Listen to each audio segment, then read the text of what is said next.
a star. They waiting for you, take aim, shoot your arrow. It's your time to shine, show them who you are. Stronger, gotta go faster, gotta get better, gotta work harder. It's fight or flight now, get out now. Go with the move, go for the goal, lead up the stadium, you know how it's done. Stand up, go when it takes to fight back, don't stop until you back out. Give all you got, show him how to make a miracle. Stand up, go when it takes to fight back, don't stop until you back out. Give all you got, show him how to make a miracle.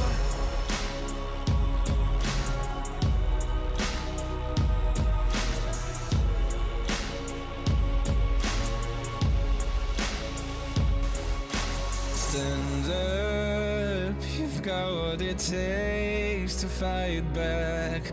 Don't stop until you black out. Stand up, go when it takes to fight back, don't stop until you back out. Give all you got, show him how to make a miracle. Stand up, go when it takes to fight back, don't stop until you back out. Give all you got, show him how to make a miracle.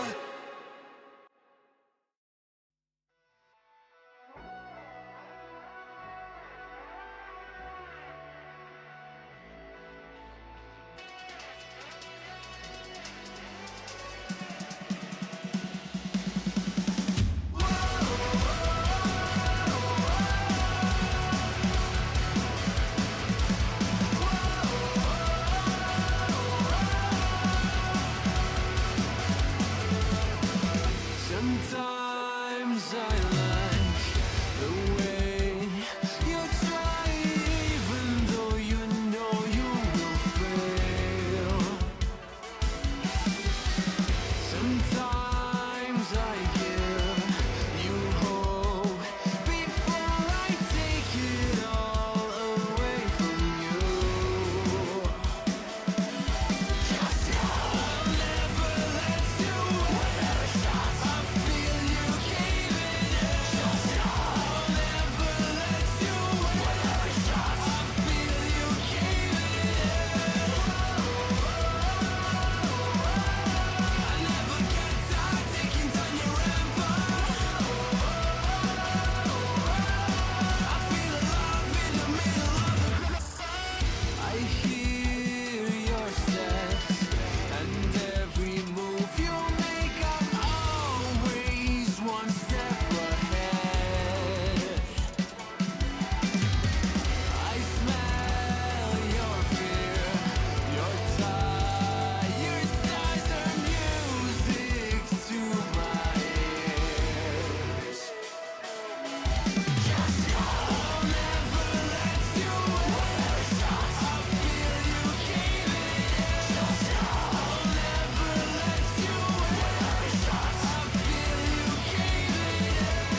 blood for the last time.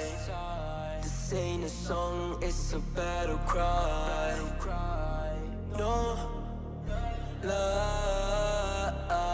I see the clue between the strobe lights. I'm haunted, black face, hey, follow me around, okay, black face, hey, follow me around, okay, used to want it bad, used to want it bad, but I can't taste it, I can't help you now, okay, follow me around, okay, black face, hey, follow me around, okay,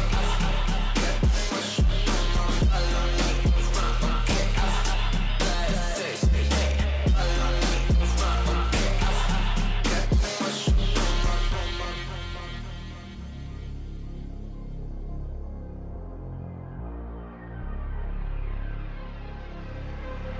got too much up on my plate, now I can't think. I said woke up, take a X, and now I'm feeling this is it. Want the money, want the rest. I do purse, not no cess. They say, Don, it's why you sad. I said, I just need to think. Red tape, got too close, I hate the city. Black face, show you everything you need till you fornicate it bad. Someone said it's sad. I used to want it bad. I know it's in my head, keep seeing you too many times, yeah. I know it's in my head, keep seeing you. I know it's in my head. Follow me around, okay, black face, hey, follow me around, okay, got too much up on my, follow me around, okay, black face, hey, follow me around, okay, got too much up on my, follow me around, okay, black face, hey, follow me around, okay, got too much up on my, follow me around, okay, black face, hey, follow me around, okay, got too much up on my, follow me around, okay, black face, hey, follow me around, okay, got too much up on my, follow me around, okay, black face, hey, follow me around, okay, got too much up on my. I was running road so many nations. Even when it's so sweet, I end up seeing red. Is it such a ghostly revelation? I may have fucked up all my chances. And we ain't sleeping on the floor again. We never sleeping on the floor again. For the ones who didn't make it out, for the ones that didn't see the life, for the ones that never cared, never gave a thought, found no happiness in that brand new car or the house you bought. I see you talking about the love you lost, and it was gone like way before you ever thought it was. Yeah, I took my time, no quick ones, quick run, quick gas to get back there. Hot roads, I didn't think I'd come back fierce, cause I was running road so many nations. Even when it's so sweet, I end up seeing red. Is it such a ghostly revelation? I may have fucked up all my chances.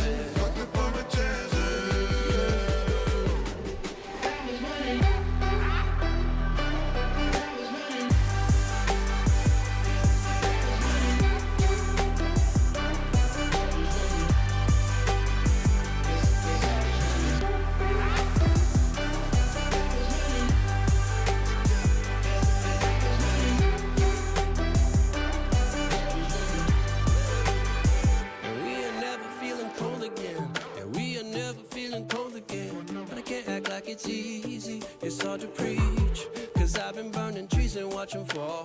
If we cannot breathe out, we go forward. Sure, I was searching for cure, fishing a little wildlife. And when I'm low on fuel, I'll still be running till my back broke. Halfway, lost hope and I'll check it.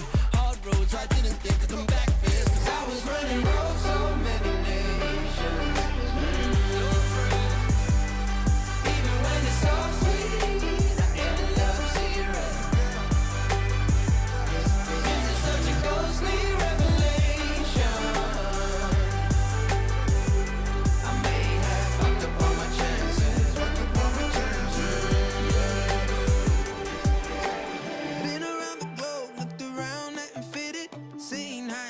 lows, but you won't even get it.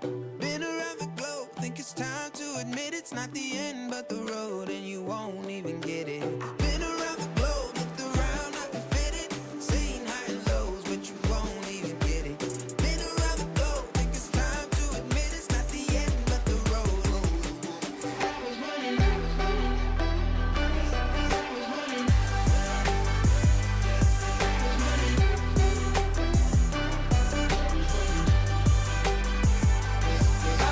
Road so many nations. Even when it's so sweet, I end up zero. This is such a ghostly revelation. I may have fucked up all my chances. Fucked up all my chances. Yes, I was running. I know. I know.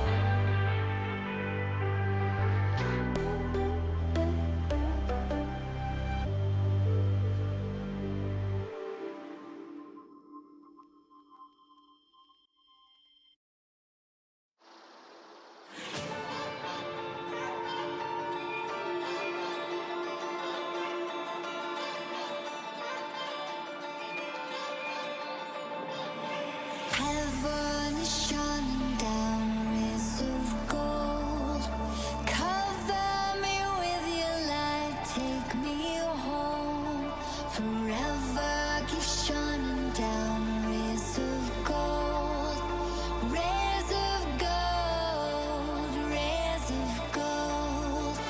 Rays of gold, rays of gold. Rays of gold, rays of gold.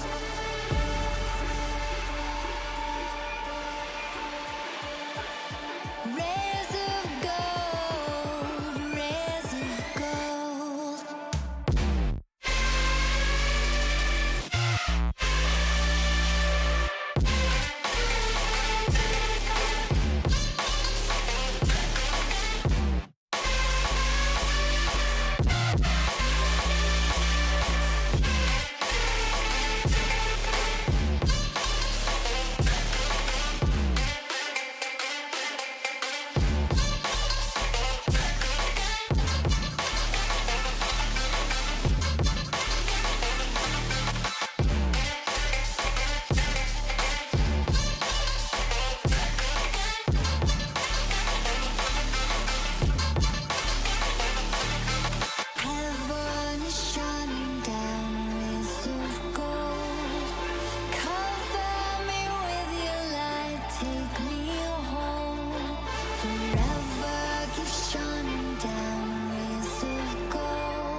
contact. Fuck that.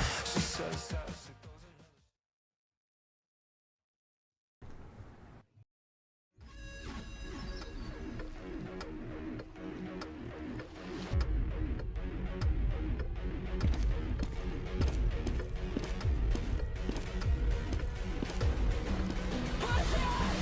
Can Germ hold this? That's one. That's two. Somewhere around the corner. He's getting the spray down. Only one left to ace this, and he's going to hit that shot with the judge. Grabs the first pick, pops the knife, pops the head, pops another. Goes to the high ground, gets the fourth. Can he get the ace? He can. Push up there, and that's the first one tap, two tap. And there's the spray down, and it's a collateral ace with a go. It'll be up close and personal. Spots the raise, sprays him down. Now it's a 1v3. Sage dodges the Skydog. Here's one inside of the spawn reloading, forcing this player back in a 1v3. Spots one, gets a shot, gets another. One away from an ace here. Can Nobi do it? And he does.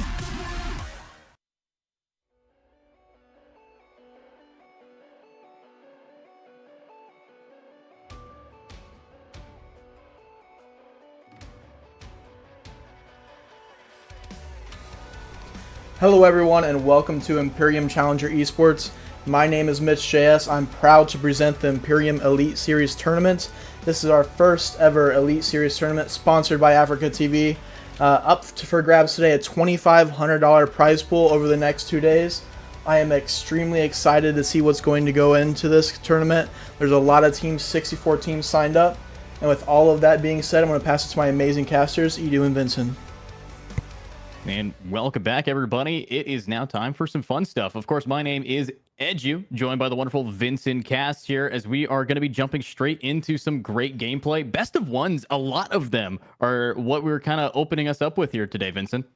Yeah, listen, you gotta get past the best of ones towards the semifinals and the grand finals before we get into the best of threes and even a best of five for the finals are on the docket for tomorrow. That is, but yeah. Speaking of teams, we've got a lot of them as mentioned before, and some exciting ones as well. Before we get into the action, do you have any standout teams you want to point our eyes towards before we get going?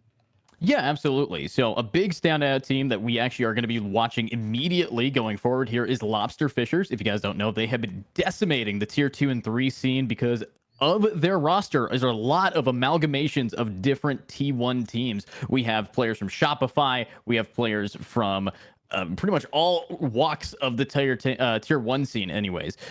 Vix here, Fly is here, Bones, Moose, and Brock. So these guys know what they're doing. But another team that I want to shout out especially well, and I've seen them compete in a lot of events that I've casted recently, is GG Red Flag. We're not going to be seeing them for quite some time, but they're a team that I think if you're looking at the bracket, you're going to want to keep your eyes out for them. Yeah, and listen, there is some of that like very high tier 2. Arguably, Fly and Brock, playing with Moist Mogul like this last season. There's some of those teams out there, but let's not pretend like they're unbeatable. Right, definitely one of those teams to look out for. But there's opportunities here to get some upsets in best of ones, especially. So always got to keep your eyes there. And up against that Lobster Fishers team is Cataclysm Gaming. And they're going to start out, it looks like, over towards Haven in our first best of one on the stream. And I'm excited to get into that as we are just about ready and getting the agent selection underway. Talk to me a little bit about this. Do you see anything that surprises you off the rip?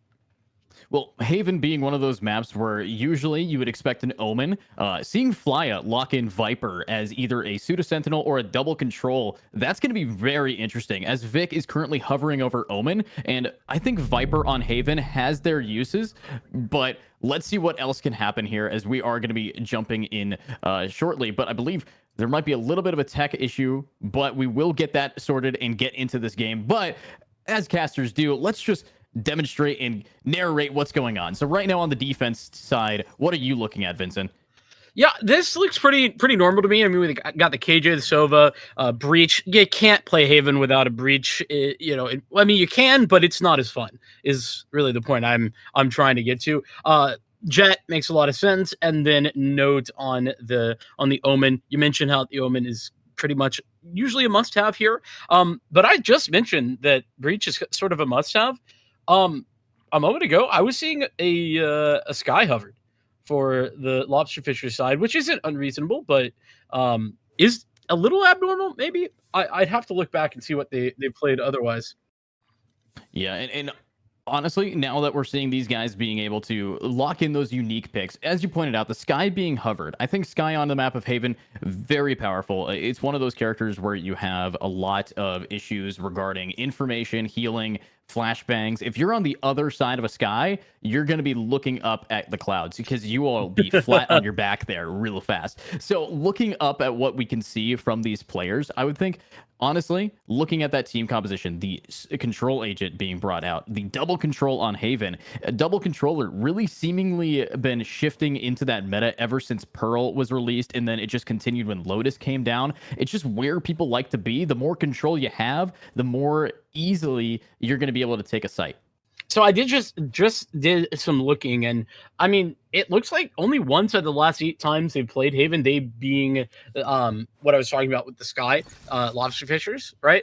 They've only played that Sky 1 time out of the last 8. So, and that wasn't the most recent play. So I'm interested to see if they go back to that composition. Not that, I mean, there's no disrespect to Cataclysm here, but obviously our expectations for this game are that Lobster Fishers should be taking it. So I don't know that it's going to matter all that much, but it also could be that I don't.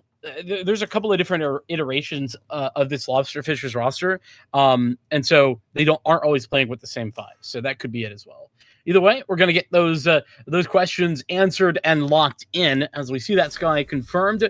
I don't think the difference will be all too significant in a matchup of this sort. Yeah, we shouldn't see any real issues here, but what I will be looking forward to especially well is just about how these players are going to be able to lock it down with a default team composition.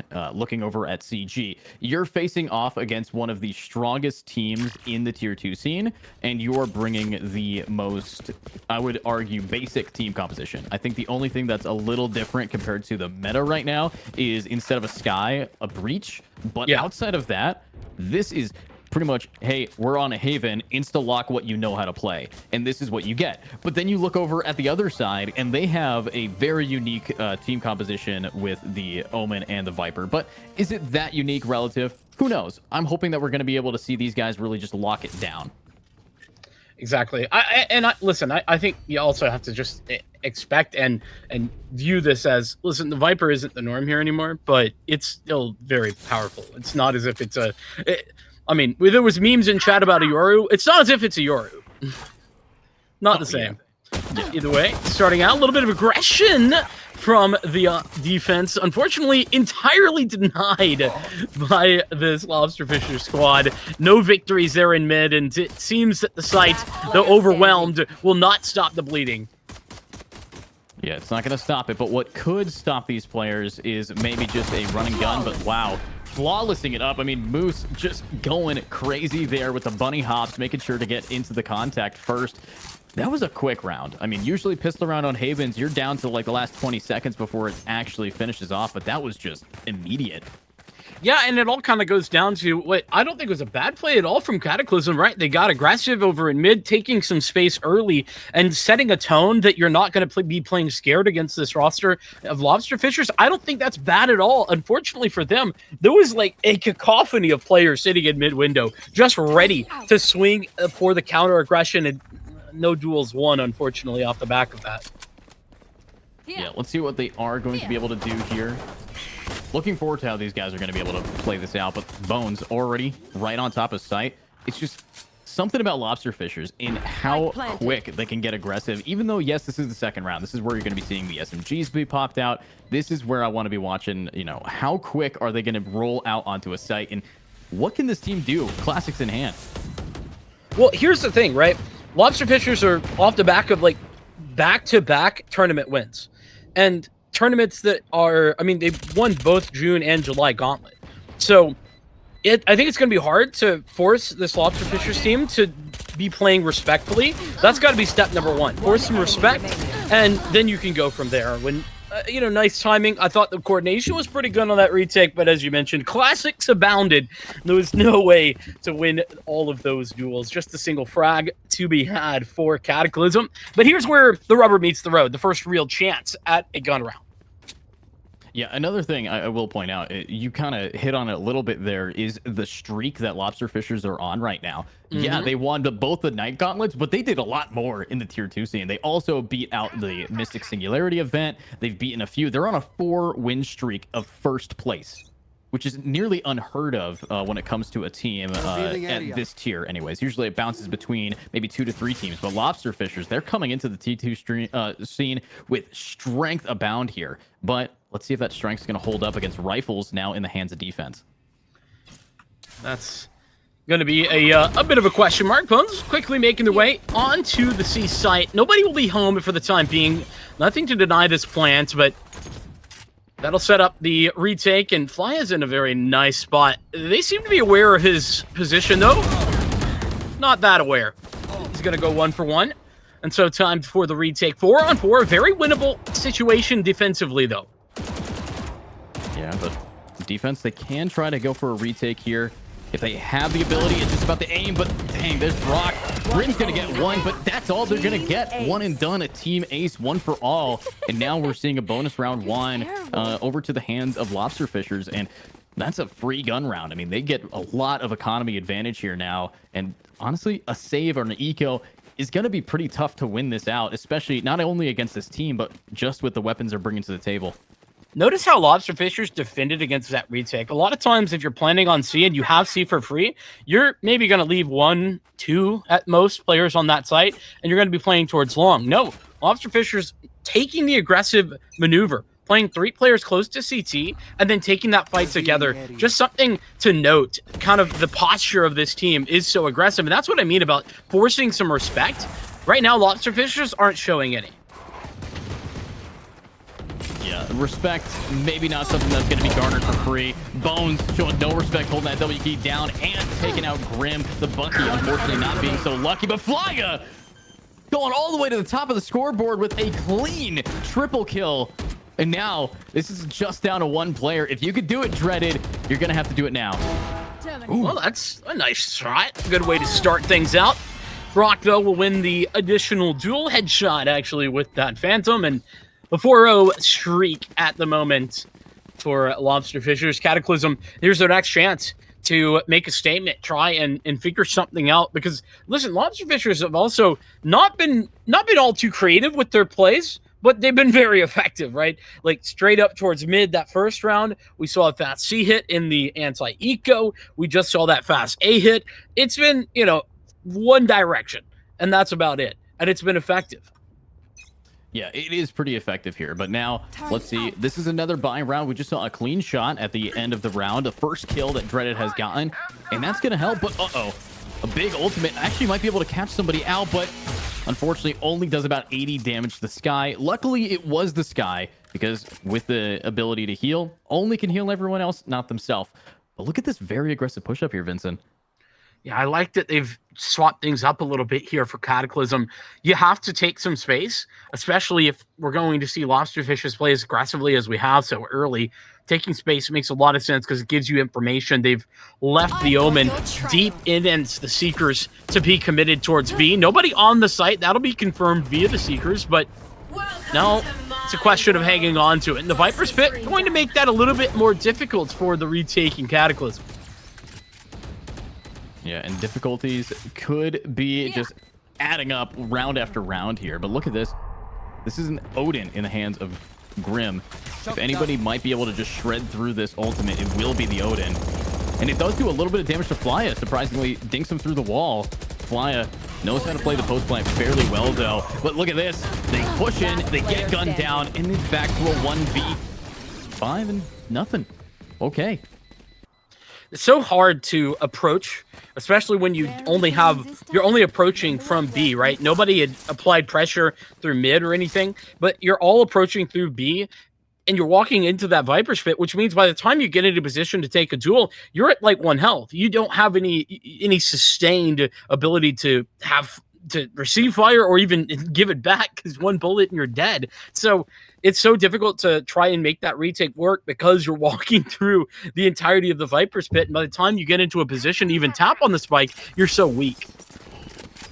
Yeah, you are going to be quite weak here with that ultimate, but How else are they weak? Well, you got the vulnerability already hitting Grim here, making sure that they are losing a lot of HP, making them one-tappable with the Phantom. But let's see if they are going to be getting one-tap today.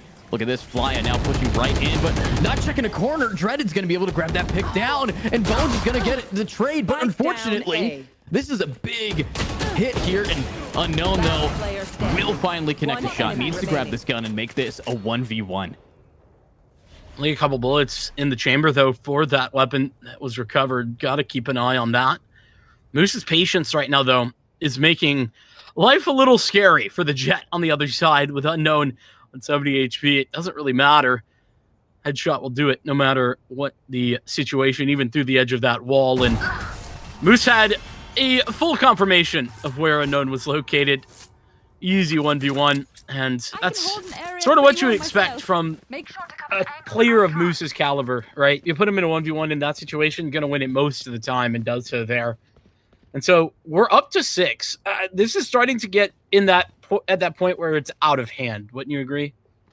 Yeah, I mean, 0 to 6. They've already guaranteed themselves the half won. As you know, there's only 12 rounds and a half. You have half of them, you cannot possibly lose. So right now, obviously, I thought that was going to be a great round for CG to clutch it up. But Lobster Fishers, when they give a little bit of a hope, they take it right back. Some good positions, though, from CG. Kind of making it difficult for Lobster Fishers in that round. That's a nice opening pick. Something we really haven't seen a ton of. Grim there to deliver with the Odin. So now Lobster Fishers have to work from behind. A duel over towards A Long. Noted. Takes the first couple of pot shots, but then elects to fall back. Doesn't want to get caught out in this scenario. A third player returning over towards the A site where the majority of the attackers are forming up, but that's not a guarantee just yet. Ooh, Big just took a ton of damage and lost the spike. Note, beautiful pick there. However, are you going to be able to hold that spike, or Bones just going to be able to grab it and walk away? Note and Grim, great counter, good crossfire, and that's going to be one, but Bones gets the trade, gets another, makes this leveled out, now 2 to 3. Now Flya still pushing up main, might be able to just find that 1 or 2 picks here to make this level, make it easy for them to keep the streak. One enemy remaining. Oh man, and he does. Flya delivering a double kill, and there's still left. Bones alive. Elsewhere, he'll take the third, a full house of frags between the two of them, as that was unfortunately one of the rounds where I feel like Cataclysm should have had their best opportunity. Not only did they get the opening pick, but they had more play. They had 2 to 3 players on the right side. They had a great opening duel towards that side as well, and unfortunately, it just didn't go their way. Yeah, I mean, when you have Flya and Bones pretty much acing together and making it very much their round, you can tell the biggest problem that we are seeing from CG is the fact that when it comes to mechanical skill, this team is so consistent. I mean, that's the biggest problem, but they might be able to fix this problem with a nice knife out. Bladestorm now being popped. Bones hasn't used his, but does he need to? Rushing it in and getting the first blood, but completely cooked by Dreaded. Yeah, but it's not even an even trade. This Bladestorm needs to activate. Unknown. The first of the blades goes to work, but Vic's still alive. Finally traded out, but it's not at a good number advantage. With Brock still there, it's an easy cleanup. An 8th round confirmed for Lobster Fishers. I'm starting to get worried. I'll be honest. Starting to get worried about Cataclysm. Yeah, I'm a little concerned for them. I mean, it's 0 to 8. I don't get to see a lot of 13-0s. Do I think that's going to happen? I mean, it's leaning that way. Come on, why have you said that? I'm not going to seal the deal, but hey, I'm a caster that curse it. Maybe this is where they get a pick, or did I just counter curse? Who knows? But with all the casting curses remaining, who's going to be able to win the round? We got 4 ultimates that defense still has been sitting on here. They just popped the Bladestorm. If they want to win a round, they're going to have to start investing those bigger economical plays. And here's one, Grim. Not a fan, though, of this Hunter's Fury. This felt like there was no information off the back of that, or wasn't working from any information. What I like to call a little bit of a fishing expedition, you know, trying to catch something randomly through a wall. It just isn't all that effective all that often in my book. So regardless, doesn't work out this time, and will be one less ultimate to work with that could have potentially maybe denied a plant or even found something else in the mid round. The Seekers activated for the attack. Again, confirming Nobody quite close on this B site. Muffin Man is rotated in, looking to deny the plant, but that wasn't even going forth just yet. And just a fake plant baits him out. Bones able to take that duel and win it. This is a 5v4 opening pick guaranteed now. Wow. I mean, with that ultimate already opening 30 up and seconds now left. taking out the breach, that is an ultimate that I think is vital in keeping your team alive, especially pushing off any aggressive pushes, as there's 20 seconds left. If you have a breach, that almost guarantees that they don't have enough time to get the bomb down. But note here, beautiful crosshair placement. You can tell it's right on the head, but unfortunately for them, they are going to get blinded. The bomb's going to get 10 planted, seconds and left. now we're seeing a 3v5 unknown planted. in a very awkward position here. Oh, that's making things even more awkward. Unfortunate. Gets hit with the paranoia. At least Grim gonna bring one back. Unknown really needed to get a kill there. Last Needed to player get one. standing. And with Dreaded going down, Grim's all alone. He's got the bullets to work with, but versus 4. Yeah, 0-9. Pretty rough stuff here. Brock getting the picks. I mean, if you just look at this scoreboard right now, Flya, you know, people are saying he's smurfing. I mean, he is flying through these players right now. But I'm looking at Muffin Man currently on this breach. And I think one of the agents that is very vital in pushing back against an attacking side, being that stun, being that blind, hasn't really found too much connection yet. So if they can just get on the board at all, I think we might see at least one round being taken here by the side of CG. I'll push back on that a little bit because, listen, as the breach, you're not the guy in the front lines. You're the guy left in the impossible scenario, right? If your team isn't getting kills, you're not getting the assists that really show what you're doing.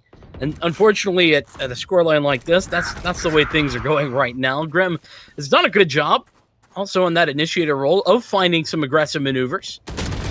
First shot connecting. Dreaded will fall on C and open up that site for business. The plant will go down uncontested, but there is that rolling thunder to make their way back in. But Muffin Man has to stay alive. And can he? I mean, the Moose is loose right in the corner of B Link here. This could be very risky here. But Moose is just going to get that one, and they light up for him. Oh, not a single head turned his direction after he got that first pick. And that's double digits, Vincent. We've been in this game for less than 10 minutes. It feels like, anyways. Has it been only 10 minutes? That's outrageous. It feels like it, though, Hold doesn't it? I need an actual game counter because it has felt very swift.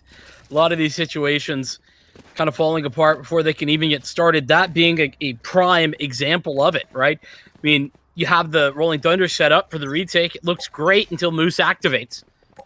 And as you mentioned, not a head turned. Not a single one. Spike down mid.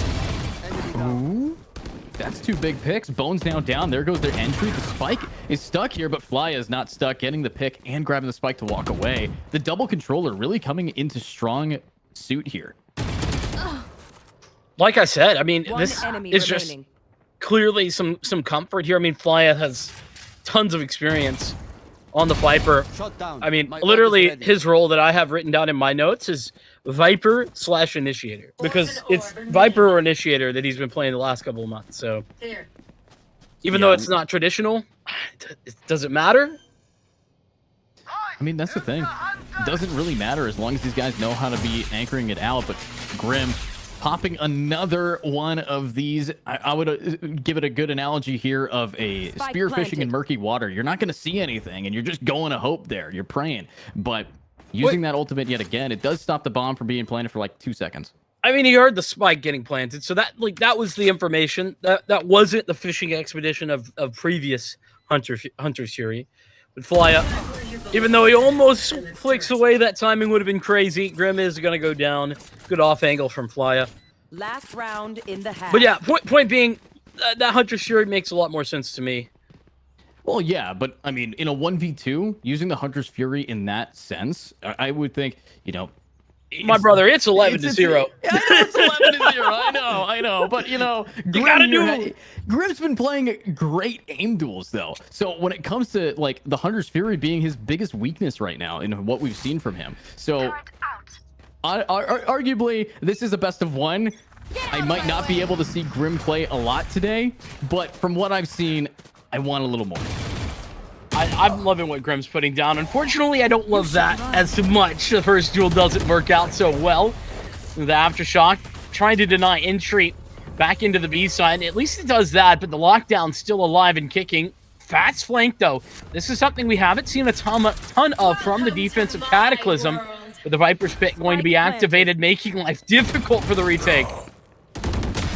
Ooh, very difficult when Moose is here as well in mid. Not even in the Viper Pit, getting 2 kills down. Here, Dreaded now needing to find some picks, is not going to find anything. And that's match point on the first half of the game. That kind of just adds insult to injury, doesn't it? Like an exclamation point to the end of a dominant half. It's like, not only is it just the end of the first half, not only do they get double digits, but it's also like match point going into the pistol here for the second. A brutal situation, to be entirely honest, but you know, you gotta do what you gotta do.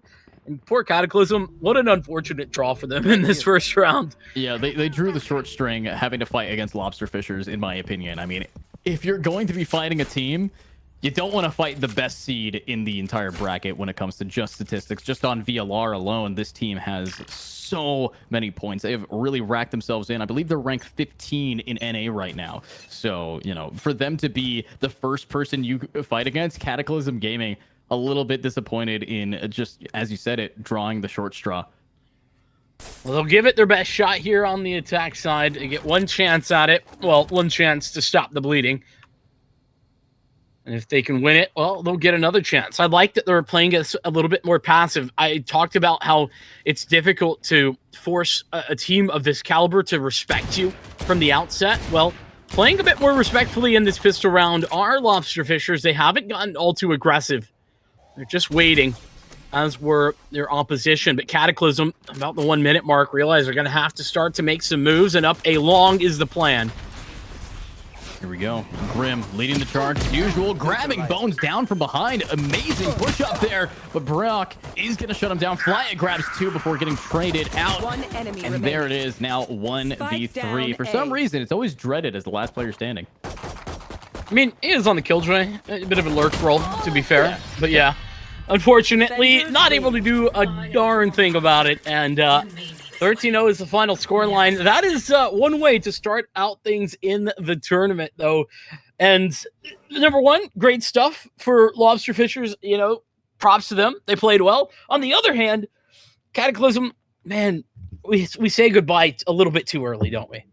Yeah, I mean, 13 minutes, unlucky number, and unlucky for them. But Grim R, I want to point out, second on the scoreboard right now. If anybody can just celebrate in a loss, it's Grim here. Because Grim, I was looking at them in the chat of the pre-round lobby. They really liked, it was kind of like a moment for them to fight a team that was filled with such great players and being able to do so well. I mean, 12-13 against, in their eyes, the strongest team they've ever fought. That's pretty impressive. So shout out to Grim R. Even if you did get 13-0'd, that's the kind of gameplay that I can tell if it was any other team, they'd be moving forward. Yeah, I mean, Grim played well. I think that's entirely fair to say. Unfortunately, it's just the team they were up against just way far and above what you would expect to see in the first round. Somebody had to draw the short straw, and they were it. So we say goodbye to Cataclysm Gaming, our number 1 seed. Lobster Fishers unsurprisingly moving forward off the back of a very nice Flya performance, 20-5 with 11 assists as well. Not that anyone else was doing poorly on the Lobster Fisher side, but it is what it is. Nonetheless, I think we're gonna get ready for our next matchup, which I don't think we know yet, do we? Well, we do not know it yet, but what I am looking at here is how many teams have already won their game 1. We're seeing, number 38 here in the bracket. If you guys do ! bracket, or if that is a command, or we could just have the bracket be posted in the chat, take a look at it, because we've seen so many teams have quick games just like this. Firefly Esports beating out then Mochi Fan Club beat EC. Champagne Poppies had managed to beat Hanuel Black. Soy Boys beats Forces, and a lot more teams. I think we already have one team that has been able to get into the next round here. SNAP versus Team Unity is coming up soon. I'm not sure if that's going to be streamed, but what I am sure of is these guys are ready to just keep this gameplay going. So as we send it to a quick break and get these teams ready. I got to ask you, Vincent, before that, any final thoughts regarding this game? No, I think we've covered it. Unfortunate situation for Cataclysm, but the expected outcome here just a bit more dominant than even we could have imagined. So, with that being said, yeah, let's hit that short break. We'll get things going for the next matchup, and we'll keep these rolling here on the stream. So stick around. We'll see you in just a little bit.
And welcome back, everybody. It is now round 2 here in these play-in stages of this giant 64-team bracket. Of course, my name is Edu, joined by the wonderful, vindictive Vincent. Vincent, it's Ascent. We got a gameplay.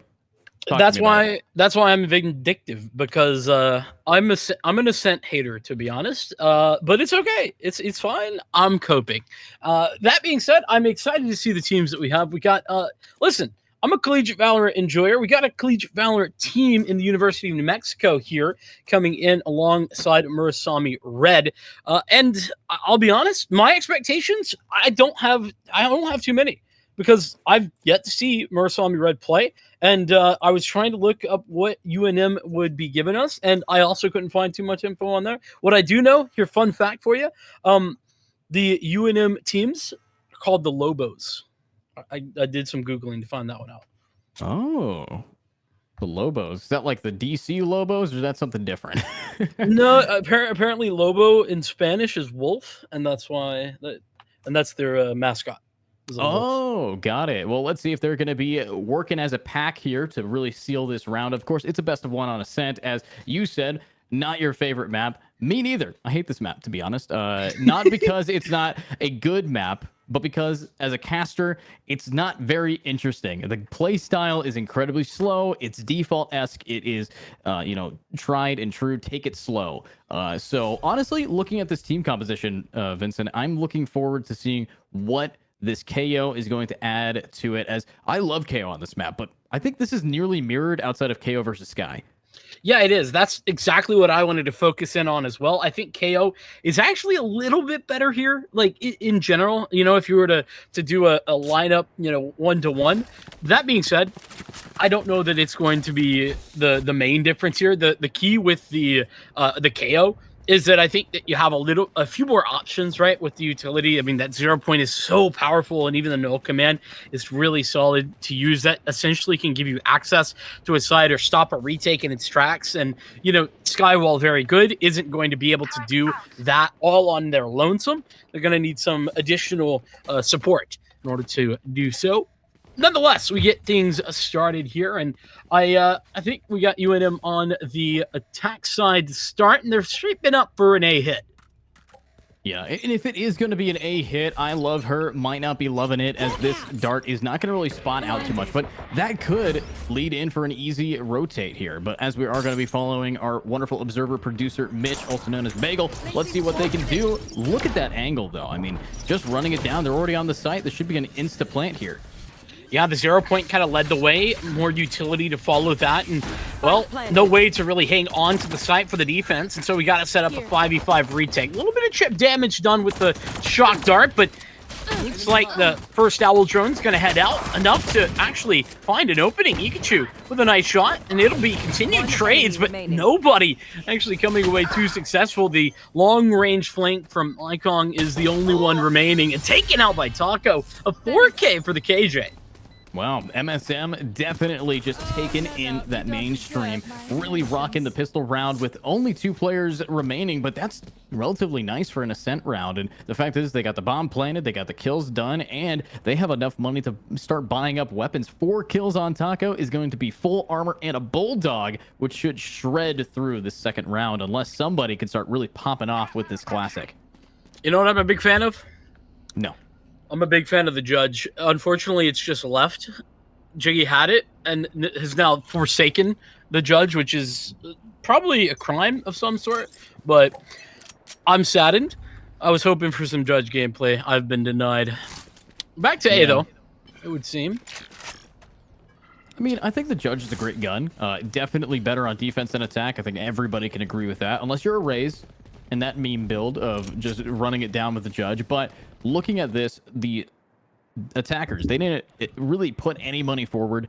They only have these classics, no armor. So the 2 marshals, I think, are the one weapon that is really going to start dealing the most amount of damage here, as it's a one-hit body shot. It's where you really want to be. It's why I personally buy the marshal every second round.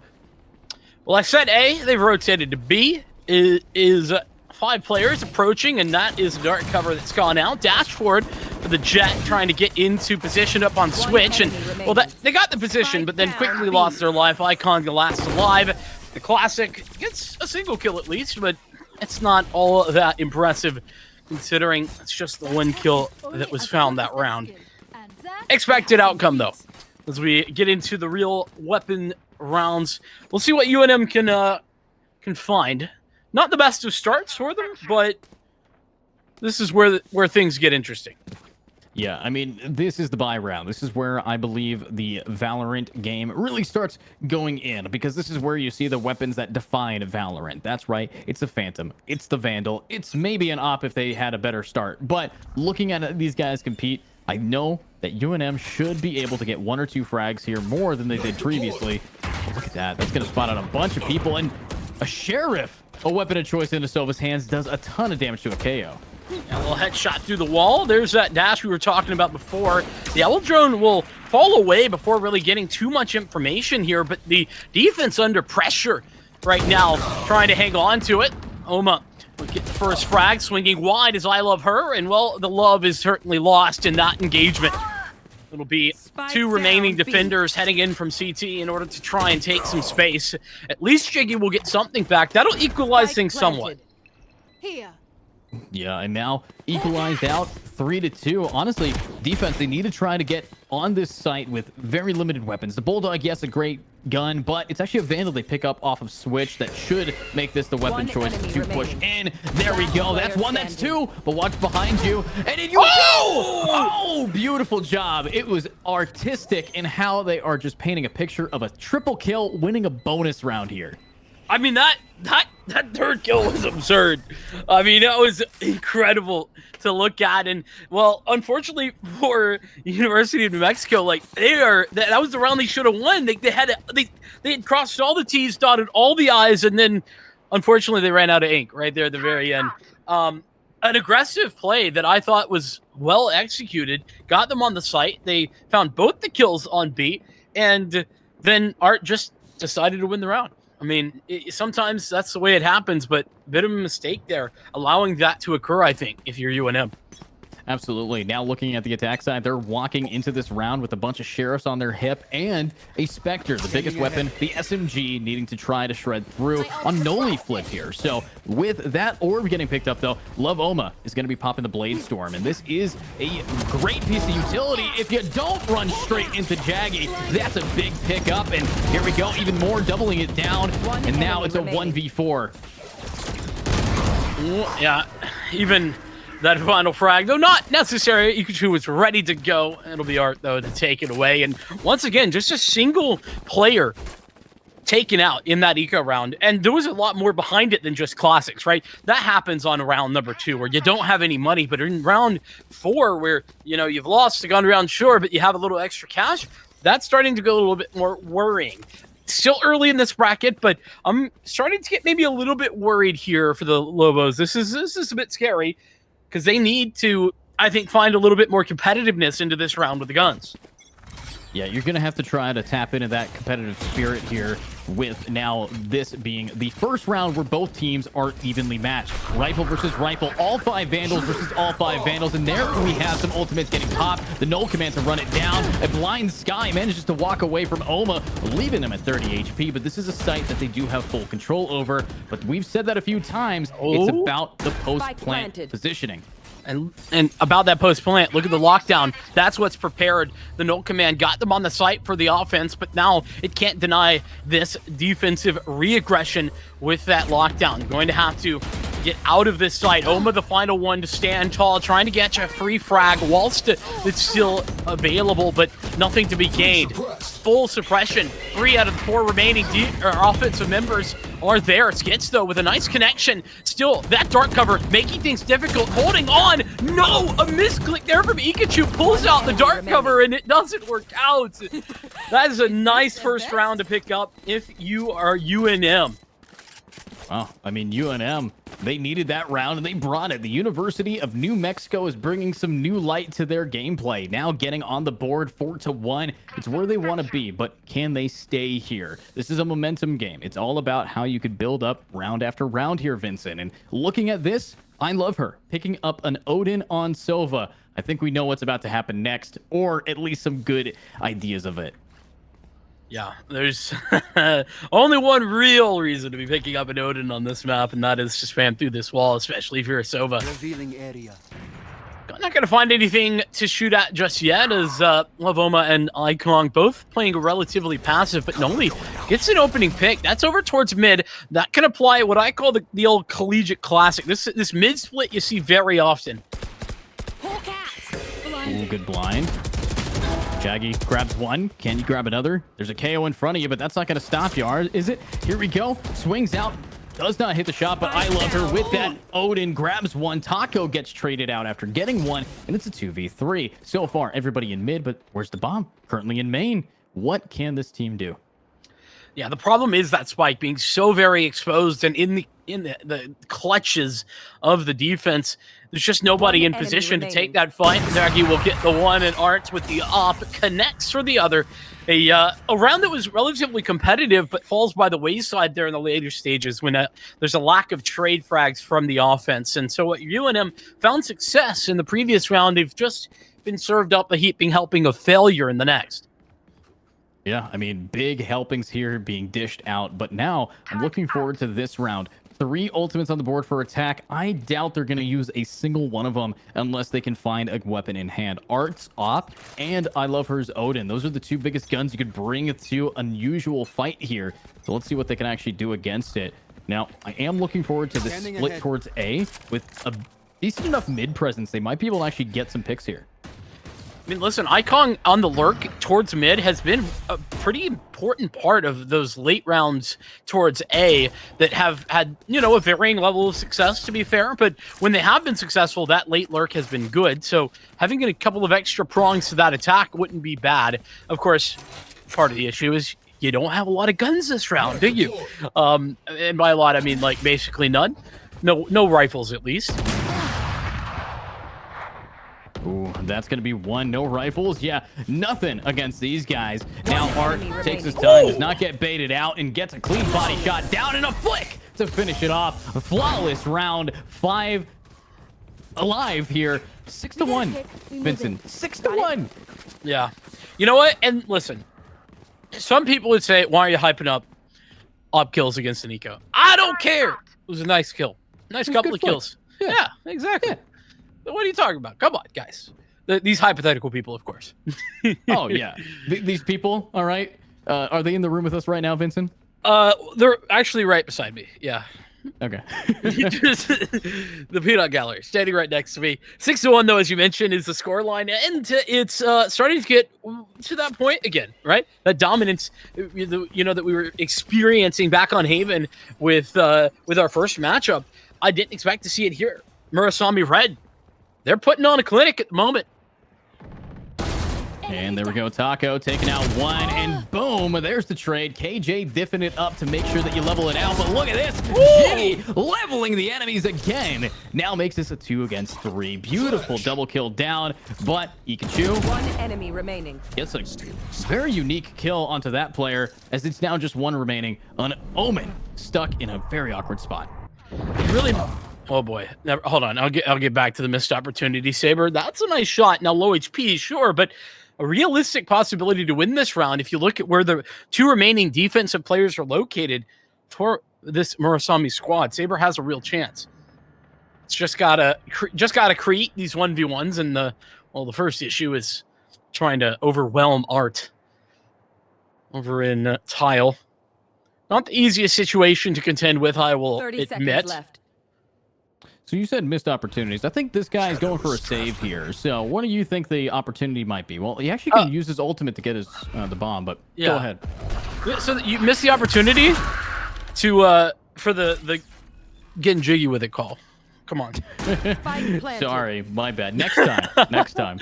Yeah. Thank you. Well, you don't want to put all of your good puns in one basket. You got to start off with some weakness, and then you got to just bring the hype. But looking at these guys bringing the hype, that's a 9 HP Omen versus 2 full HPs, an op, and a Dream. He's got to take a fight, and that's why Saber looks to get aggressive there.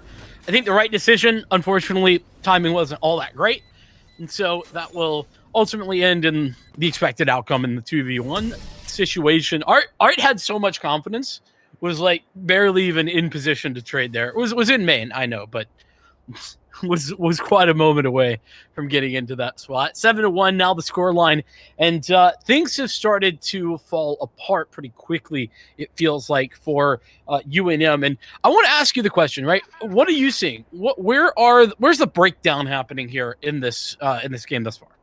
Well, right now, the things that are being broken down is the entirety of the attack side. Right here, you're seeing that they're getting traded out and not a whole lot. Every time they're good for one, the enemies are good for two. It's about how are you going to trade your teammates out? Can you trade your teammates out? But can you get first blood is another question, which is answered by Love Oma. Yeah, no trade, actually. And in fact, the lockdown's going to force the op back. Art off the site. No opportunity to get that refrag that we were just talking about. Lockdown will not find anybody detained, but the Blade Storm activates shortly thereafter. The Yellow Drone will find one player down in hell, but there's more than that. I love her getting a free shot. Love Oma falling and through the boxes as well. Taco finds Saber. This is now problematic. Icon needs to find more than one, just the single, as the blade's still activated. There's a possibility for a couple of kills here, and Skits delivers the 2 quick frags from Hell, and that additional player in Hell really coming to make that a winning game or winning round for UNM. Yeah, coming up from Hell and making sure to give Hell to the enemies. Beautiful job there. I mean, we said that they needed to get some trades if they want to win, and getting that first blood without it being traded is perfect. So, yeah, I really believe that if these guys want to win rounds, they're going to have to get as much out of each life that they have. There's only 5 of them each round, so you want to keep as many of you alive as possible. Also, use that null command. You have it. I better see it be a useful way to take B. Revealing area. The good news here for Murasami is that they have plenty of cash to work back into this. The null command should give some activation towards this site. Creating a 1v1, I Love Her did a good job of isolating that fight. Oh, a little bit of an initial miss. Ikachu gets the first frag, but then turns back around and traded out by the offense. It'll be a play it for UNM, and that Trailblazer gathering a little bit of information might cut this to even 3-on-3.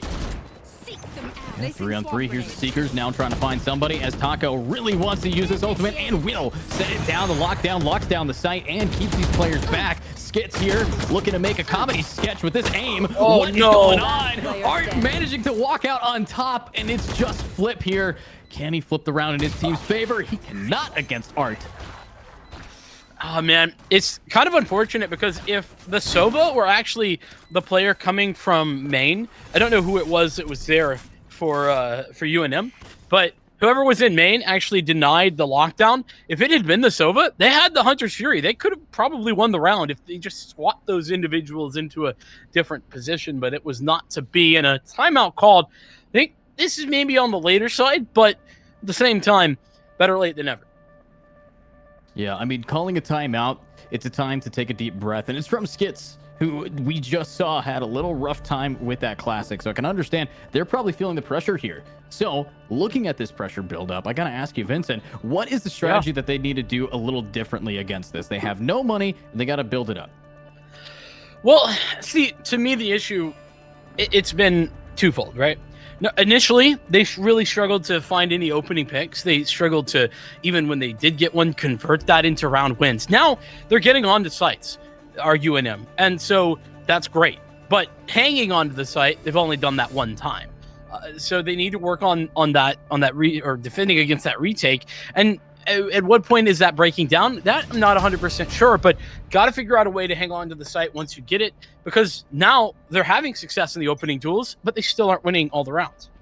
I think the main reason that they're having the biggest issue each round in the post plant is how much utility do you see them using to secure the site?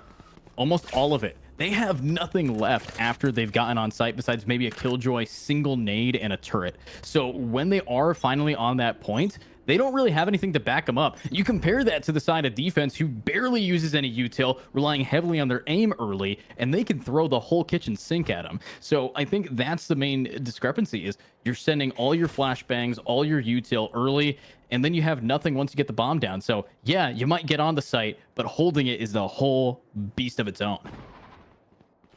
little bit more passive the approach right now for UNM. Had a few moments to talk things over into that last timeout. This is the penultimate round of the half, so a little bit of a slower approach seems reasonable. Blade Storm is activated. So we'll see where the Lobos can find some success. They're going to lead their way into A main and hopefully try and catch something out. The cleared out line. And Art knows that it's time to fall back. The site mostly open for business, but still not committed just yet. There's the Hunter's Fury. Ooh, Hunter's Fury is going to be coming out here, but unfortunately, even with the info from that dart, it's not going to do any damage this round. Very expensive so far, but that shot makes it a little bit more worth it. There is going to be a Vandal now in the hands of Iconvic, but from the side, Ikachu is going to get you down, and now it's a 3 against 4, but everybody's over on the other side of the map. It's B push here.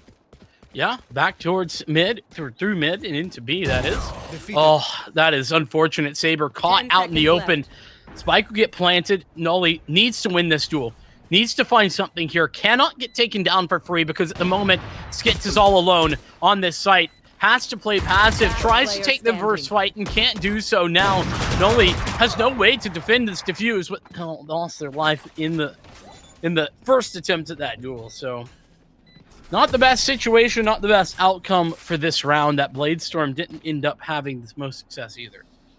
Yeah, I mean, we are seeing them, have some success, but just not enough. I mean, I will point this out. It isn't a 13-0.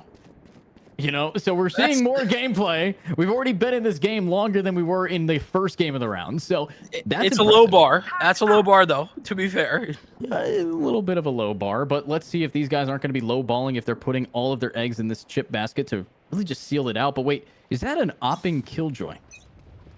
Sure looks like it. Double op defense is unreasonable, though.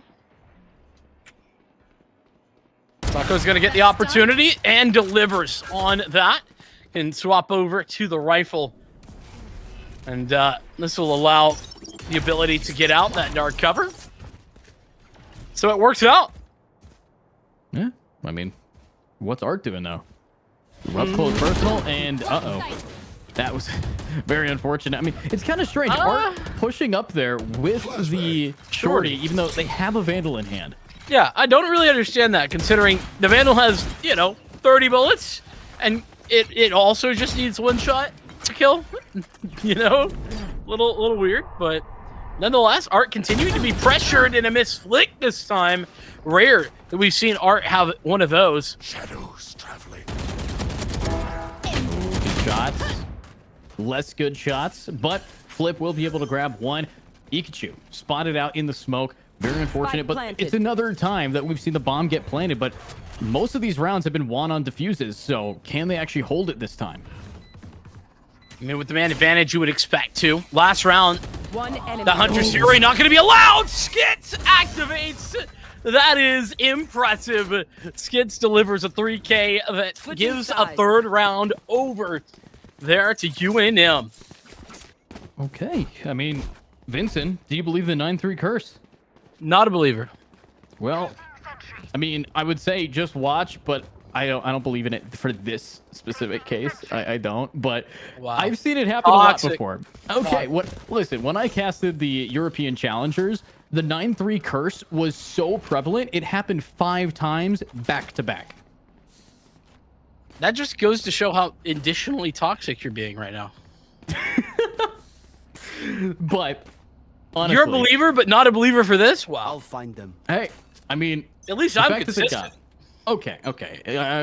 I praise you in your consistency, but talking about consistency, it's not coming out of the side of UNM. Ouch. Yeah. Can't disagree with that one. And an opening pick in the favor of Murasami. Red have been doing a great job for the majority of this game. They're continuing to start things out strong in the first attacking round. This pistol heading out through catwalk into tree. Skits under pressure, delivered big in the final round of the half, but wide is the spray. Ikachu finding 1 kill. It's going to be Saber who takes the place of Skits, but Skits falls elsewhere. With 2 alive, the chance of recovery seems low. Yeah, but they might be able to recover this up. I love her using an owl drone to spot out an Omen. And One enemy will be the remaining. death of Saber here. Sheed that sword away, and there it is, the end of the round as well. Double digits on the board, and very, very low chance at victory here. So, you know, you're not a believer. I sometimes am, but my faith might be wavered if they had one pistol. Yeah, I mean, the pistol would have been a reasonable step towards the comeback trail. Unfortunately, without it, it's becoming less and less plausible. That said, maybe that loss can galvanize the likes of UNM, set them up for success. They're going to head to a very swift attack on Murasami towards B, it would seem. Here we go. Oh, that's going to hurt a little bit, but let's see this. Art now ready to run this down. Getting all that info. They know it's going to be a B push, but still, Killjoy is anchoring, waiting for something. But oh, man, that is beautiful. Art takes out Saber, and these attackers are being unpunished no matter how much info they have. And look at that. Art finally taking some punishing damage. But there's the player on site. The Silva flip, 21 HP. And pulls his knife out for I love her to get a double kill. Taco as well. Getting the one as well. In addition to that, it was looking so good. Now it's turned on its head, and this was a buy here for the defense of UNM. They purchased into this round. They can't afford to lose when they had such an advantage, and they will. I love her delivering a triple into this round, really saving the butts of Murasami. But that's begging the question. Okay, you bought into last round. If you are UNM, now what do you do? Well, right now is where you probably find yourself a nice place to sit down and pray, because you're going to need to. Looking at this, it is, of course, going to be a very expensive round for attack, but it's their bonus round, and they have rounds to win. But I'm looking at what's supposed to be a buy round here, Vincent. This is where we're supposed to be seeing Vandals. The biggest gun they have is a Bulldog and an Ares. I mean, listen, I'm a big fan of the Bulldog. I enjoy hearing that gun bark, but, you know, the problem is, like you said, this is supposed to be the big gun round, the weapons that should be able to get the, you know, the one tap in most scenarios. A sheer lack of those they were just at the disposal of UNM. Yeah. Let's do this. Oh, big bite. That's going to help out. Jiggy now being able to push forward, might be able to do some more damage, but Art here with a clean headshot. The defense, they have to win this. They have a slight weapon advantage. But, wait, what? Good timing for both of them being able to walk on out, but the bomb now planted. 2 players standing, and this is the Bulldog. You want to hear it bark, Vincent. Let's see if it can. Oh, unfortunately, Nanoswarm in position to lock out that Bulldog for the time being. The Ares trying to take some pot shots through the wall, and Taco so ready for Saber to walk through this smoke, straight to the head, and even an additional one through the dark cover. Flawless in fashion for Murasami Red. They've got it, and I don't think they're going to be losing this one. There would have to be a monumental comeback for this to be lost. Or a monumental throw, because sometimes that also can happen. But will they throw? MSM has been doing an amazing job here to really lock us in and keep us on our toes as how fast we can watch this game end. But if anybody can try to put a wrench in their plans, it might be a thrifty round from the defense. It could be a potential win for them. But again, you need how many rounds in a row? 9? Yeah, that's a lot. I don't do math, but that's a lot of numbers. Sure is. We'll group up towards middle for the attackers. Icons Vic gonna find a lot of space though. Out towards A, but I don't think they're gonna be ready for this Omen rotating through. Alarm bot down. Or maybe it's vice versa. Yes, it will be. Ikachu, that's the bomb dropped. Uh-oh. Bad news for the attackers with shots like this from Love Oma. Things are looking up. I'm really confused. How did we get in the position where Jet is guarding from main? Everybody just kind of flips spots. It's like they're in each other's spawn now. But with the bomb now being down, defense definitely could take this back. The University of New Mexico is putting a new light on this game yet again and might be able to take the cake unless Taco is going to be able to really start sealing it out with this round. Nope. The Lobos with some late game inspiration able to find themselves a fourth. But as we mentioned, listen, that's the start of a long road to recovery. Still got a lot to work from, 8 more rounds to go. That said, you know what? Good start. And Icon's Vic with that first shot up against the up against Ikachu, dropping the spike in spawn almost. So gotta respect the aggression and how well they were able to hold on to that spike once it was dropped in position. That said, things don't get easier this round. Still a full gun round for Murasami. Yeah, another full gun round here. Flip will use a bit of util, but that Odin is a actually, it's not an Odin, it's an Ares. Is a terrifying weapon in its own right because of the wallbang potential. But look at the potential we have from this Killjoy. Should be checked anyways, but it's about the timing. But here's the thing. If you're in a position like this, you're heavily relying on a teammate to either flash you in, flash you out, because if you get swung, you're alone here. Yeah, you're sort of betting that you're going to be the best player in this scenario, and, well, it's bit by the dog, and that's going to make life difficult. Lobos, they are now on the back foot, trying to work back into the A site, and they don't have any ultimates to do it with. Yeah, no ultis, but looking at Love Oma, and oh, Art is so clean with it today. You know, it was funny. People had brought up the fact that this team isn't even very high ranking relative to, you know, some other teams in this bracket. Yet they are performing beautifully and finishing it off wonderfully. 13-4. Not a bad showing from UNM, but I mean, I'll be honest, Vincent? It was not a great showing from UNM. Okay. I was trying to give him the benefit of the doubt. I know. You were being the nice guy. I've been the nice guy pretty much the entirety of this match. So I'll be the mean guy this time. Yeah, it just wasn't enough. Like individually, like on an individual level, they weren't winning the gunfights. And then even when they were, like Skits had that really crazy round. It took something like that crazy round from Skits, or like Saber nearly had that crazy clutch. It took something like that for them to win rounds, and unfortunately, that's not consistent enough to give you map victories up against a team as skilled as Murasami is. Yeah, not at all. But one thing I also will point out is that these are collegiate players, and they're probably playing at a collegiate level because they attend the college. And I will point out, as a rank discrepancy, I think the team we just watched fall, the New Mexico team, had an average ranking of Diamond 2. So take that as you will. With that being said, though, we are going to be continuing in these rounds. We're going to be waving bye to the team of the Lobos. The Wolves, unfortunately, are going to be backed away by the torch being bared by MSM. These guys are ready to now move forward and hopefully get into the top 16 to see where they lie. But with that being said, Vincent, what's going to happen next? Well, next up, we got another best of one coming through. Don't quite know what that's going to be just yet. But apparently we're going to have Yonkos versus the winner of a different matchup. So if you're interested, or if you're not, stick around. We will be coming at you with more action in just a few minutes.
Hello and welcome back as we get back underway with round 3 of things. We've had 2 matches already at you, and we're headed into a third. It's Pearl coming up next. How do you feel? Well, Pearl, I think, is one of those maps that came very much at a time where people did not like new maps. It was just after Fracture. It's one of those maps that you don't like, mainly because people told you not to like it. But also, recent changes have made it different in how it is played, especially towards that B site. So honestly, I think Pearl is one of those maps that really defines how a team knows how to communicate, play well, and hopefully, take the cake here. Yeah, we got Yonkos going up against Mochi Fan Club. And I'll keep it a buck, I don't know a lot about this Yonkos team. I, looked them up. They're a pretty decent squad in the tier 3 space. Mochi Fan Club, on the other hand, there's some players on this squad that I've seen for literally years at this point. Aqua being one of them, Chaotic another, so and Sacred as well. So there's a lot of experience on this Mochi Fan Club squad. They're maybe not the number 1, number 2 seed in this tournament, but they're certainly a team that you got to be careful of. Absolutely. I've also seen them a few times throughout. I know that they compete a lot in the tier 2 scene and trying to work their way up. Mochi Fan Club, one of those teams that has a lot of promising just players, a lot of promising gameplay that I'm hoping that we're going to experience from them. But there's no guarantee that we are going to be seeing only the best from them, as now moving up against a team that's unknown, as you pointed out. Now, with these unknowns, how are we going to watch them really start to just dish out the damage? Looking so far, I like the team composition we are seeing from the side of attack. I really think that a Harbor plus Viper combo on a map of Pearl is almost kind of just where you want to be seeing it. But looks like we do have a little bit of tech pause here, Vincent. Yeah, I want to kind of piggyback off the point you just made about the Harbor and the Viper. I, too, very much enjoy that combination.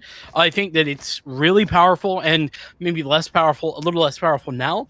But the powerful part of it is the amount of uptime you can have over towards the B site, for example, with the high tide and then the toxic screen is just crazy. The way you can cycle those is really, really difficult to deal with. And I think that's why it's such a powerful combination of the two. The other point in the composition that I want to make is we're seeing a double duelist. This is not the norm. We don't see a lot of double duelist anymore, do we?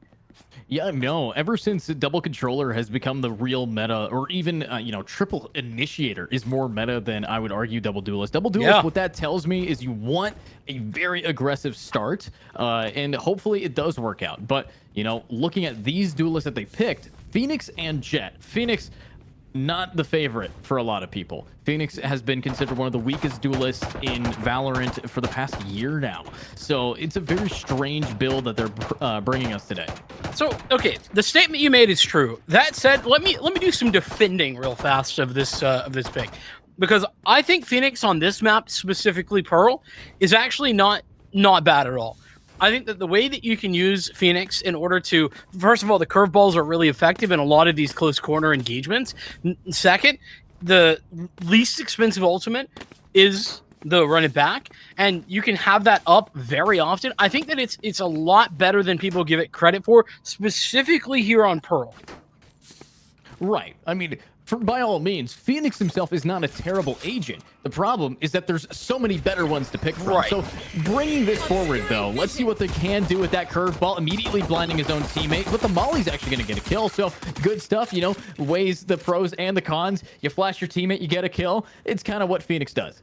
Yeah, that was a really nice set play. You see that all of the utility was set up in coordination, perfectly placed in order to give advantages, and it makes it difficult to fall back as well. That's what that Molly was meant to do, as Ambot going to be stuck on the 7 HP, does get away. But Tashi up and, flanking.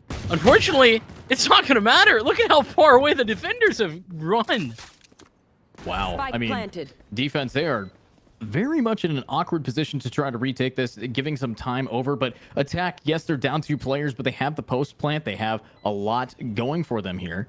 Now let's see if they're going to be able to keep that momentum in their favor, or are they going to get taken down a notch? That's the real question. Hopefully we can see what else they got going on, as I like what we're seeing, but they're kind of all over the place right now, just taking it extra slow. I love how patient Hyodong is being. Waits for the rest of the team to activate. Now can start to get that flank on. Isn't even the one needed to hit the shot, but would have been ready to get the kill onto an A main player should it have been necessary. You said a little patient and a little bit slow on that retake. Absolutely, but it works out brilliantly. Yeah, I mean, if you have to be slow, patient, methodical, calculated, whatever the word you want to use, if you're doing it the right way, you're going to get the right rewards for it. So likely from that round, I can maybe see some more that style of play. But of course, that's pistol round. It's one of the most unique play styles that you see from a team. Never in pistol round do you do the same strategy that you do for the rest of the game, in my opinion. It doesn't quite translate unless you're trying to default. But they're about to. They're about to do the exact same strat. Here it is on the defense. This is exactly what they did on the pistol, and it's such a great setup to get early information towards A that it isn't quite as dangerous as another play where you're going solo, or even maybe with a secondary player. You have utility to set that up. That's why they go back to that, and we'll probably see that pretty often here for the defense of Mochi Fan Club for these first couple rounds, or even throughout the first half. Recalling my bot. yeah, I mean, there's a lot of potential here for them, but let's see what these guys can do on attack now. Haven't really met anybody, any resistance yet. They might soon, as it is going to be a B push. Heavily excited towards that. And unfortunately for the defense, yes, they have the weapon advantage, but they're on the other side of the map right now to back them up. And Chaotic, aim looking a little chaotic here, but that's going to be a pick and drop. But that's a bulldog in the hands of them, as Doggo might not be able to actually get this pick. Wait, uh-oh. Uh-oh. Yeah, that's a free one for Ampot. Say 3v4 now, trying to retake Mochi Fan Club, doing what they can here, but this is not the most ideal setup. Curveball in. It'll be splitting the defense of this site. Two remaining members perfectly placed, guiding light, and now just stunning all alone, but nice shot. A second there as well. The Viper activating, blinded by Aqua, but the HP is low, and Aqua cannot do it. Stunning with a 1v3 on just a Sheriff as well. Okay, I mean, that is going to be a second round flip here, which is pretty uncommon in the realm of Valorant, but it's a great round to see here. Now, looking at this, how do you bounce back from them? That's the biggest question. Every time you lose it, you've invested more, you're losing to a Thrifty, which means you're facing off with very little weapons remaining. The defense side came out patient and strong, but now in round 3, they are looking really broke here. And unfortunately, yeah, as you pointed out, they have that very quick ultimate in the hands of the Phoenix, but what can it do? Well, he does have the one rifle available. Now might be the time to pull it out. Has a curveball. Gonna take the first duel. Now needs to get out. Curveball out, and that's a second frag. Puts down the hot hands. Still alive and kicking inside of the corner here. Sacred has delivered 3 kills and given a real opportunity for this Thrifty to go back the other way. Okay, well, they're building up their opportunities. They're taking whatever they can, one tick at a time, one step forward, but there's 2 remaining. And these 2 have the spike. They have the ability to now push into B, which has been abandoned here. This Thrifty round definitely is doable. This is, so far today, honestly, the greatest early game that we've seen from any team in the past 2 games. No, not even close. Yeah, I'm right there with you. I actually love how grouped up, though, Mochi Fan Club currently are. They're just playing together. They've made the decision that they're going to try and win this as a group, and ignoring all of the fire that was coming from behind them. I don't know what Dre was up to, but Naj is all alone. Oh, and the Thrifty does come through with a wall bang from the Sheriff. I mean, these guys definitely know how to go back and forth about it, but this is the buy round here for the side of defense now. And attack, they're broke again. So I'm thinking we're going to see some back and forth, and it's the exact same buy. A Vandal on top, 4 Sheriffs underneath it. This is going to be rough, but if one team can Thrifty it, the other team can as well. Sacred still having that ultimate. As you said, it builds up really quick, but you're going to have to use it as fast as possible. Yeah, in order to get the most value out of it, you're absolutely right. Now could be a great time to pull it out, I think. We'll see what Sacred elects to do. Currently over towards A. We aren't seeing that early micro play that we saw in the pistol round in the follow-up this time out. Sacred gonna get bitten by the dog. Unfortunately, literally nothing else has gone right for the offense. Yonkos, they've lost every other duel. Enemy remaining. And Spike down well, mid. Naj with a nice shot, but that's about it. Yeah, now it's just one remaining. As he pointed out, this guy's got himself a sheriff in a dream. But let's see who's going to be hitting the shots. Aqua, make it look fluid with it. Absolutely beautiful job. 3-1 now on the scoreboard. Kind of expected versus that weaponry. You know, the unexpected is when the thrifties come out here. But I'm also looking at an op now in the hands of Chaotic for the side of defense. But I think they're gonna they are gonna invest in this op here. And if they lose it, as we know, Bladestorm's now online here. On the other side, there is the lockdown. We'll see how that can be used, and they're not too far off from either the Viper Spit or picking up the Harbor Ultimate as well. So I don't know that there's really a huge advantage into this round for Mochi Fan Club. We'll see what they do though. There's that early bit of utility, trying to gather some information over at A, and Chaotic's going to be into position, but it's hit with the guiding light. Has to fall back. Yeah, hit back here, and now ready to rocket. Chaotic looking okay. Lovely angle. Honestly, I like the aggression that we're seeing, and it's going to pay off. Takes out 6 Dre, and that's pretty clean. Or I think that's Andre, actually. But with this, I'm not sure what else can happen from these guys. Toshi might be able to get the trade for their teammate if they can get maybe the player Doggo, but so far, there's no real aggression from them. Yeah, trying to gather a refrag after that opening pick, too, is something you're looking for. And okay, Toshi able to do that, but unfortunately not able to get out of that situation. Couldn't dash away fast enough. The operator activates for another kill. Sacred somehow alive, should be dead, and will eventually be found by Stunny. With Naj finding an additional player, that leaves just 2 alive. The defense of Mochi Fan Club, Yudong, really needs to find more than a single kill here to give them a chance to win. Last player standing. Oh, uh-oh. Ultimate now down. The Viper Pit's going to make this very hard to retake. Chaotic does have this op, but going for it. Being aggro, that's going to be one. Knows where the other one is, but look behind you. Stunning gameplay, and now a round for attackers. This is, I think, going to be the closest game we've seen today. It's shaping up to be very quickly. And some good work from Yonkos to start things out, right? Winning that eco round, the thrifty, into the second. Couldn't continue that, sure, but first gone round, they deliver. And yeah, they did have to use the Viper's Pit, but the Bladestorm was used on the other side. So they're left with a lot more to work with into what is a pretty important round from a momentum perspective. Because if you check things out, the money has sort of evaporated for both teams. If they lose this round, it's not going to be great for either side. So whoever wins will be able to take control of this game. And they could take control. I mean, once one team has full control, they should be able to do it. But here we have an ultimate getting popped. The run it back, running it down. Sacred getting a double down with the help of Doggo. And now they're going to have to bounce it back as these attackers, yes, they're finally getting those trades. But Chaotic being down is one thing. You're going to have to do a lot more. And you do. Hyun Dog now down. And let's see what else happens. With Hugh Dog down, I have to look forward to this B post plant with an ultimate guaranteeing the site. This should be a really rough time for the defenders. Yeah, I mean, got to wait things out. That allows space for not only a plant, but a post-plant positioning to happen wherever you want to be. You're going to have time to get there for the offense. The guiding light will confirm that there's at least a couple of players, at least one player towards CT, and now the push back in will be activated. Lockdown, maybe a little bit on the later side, but it will at least force the rest of the offense to evacuate the site.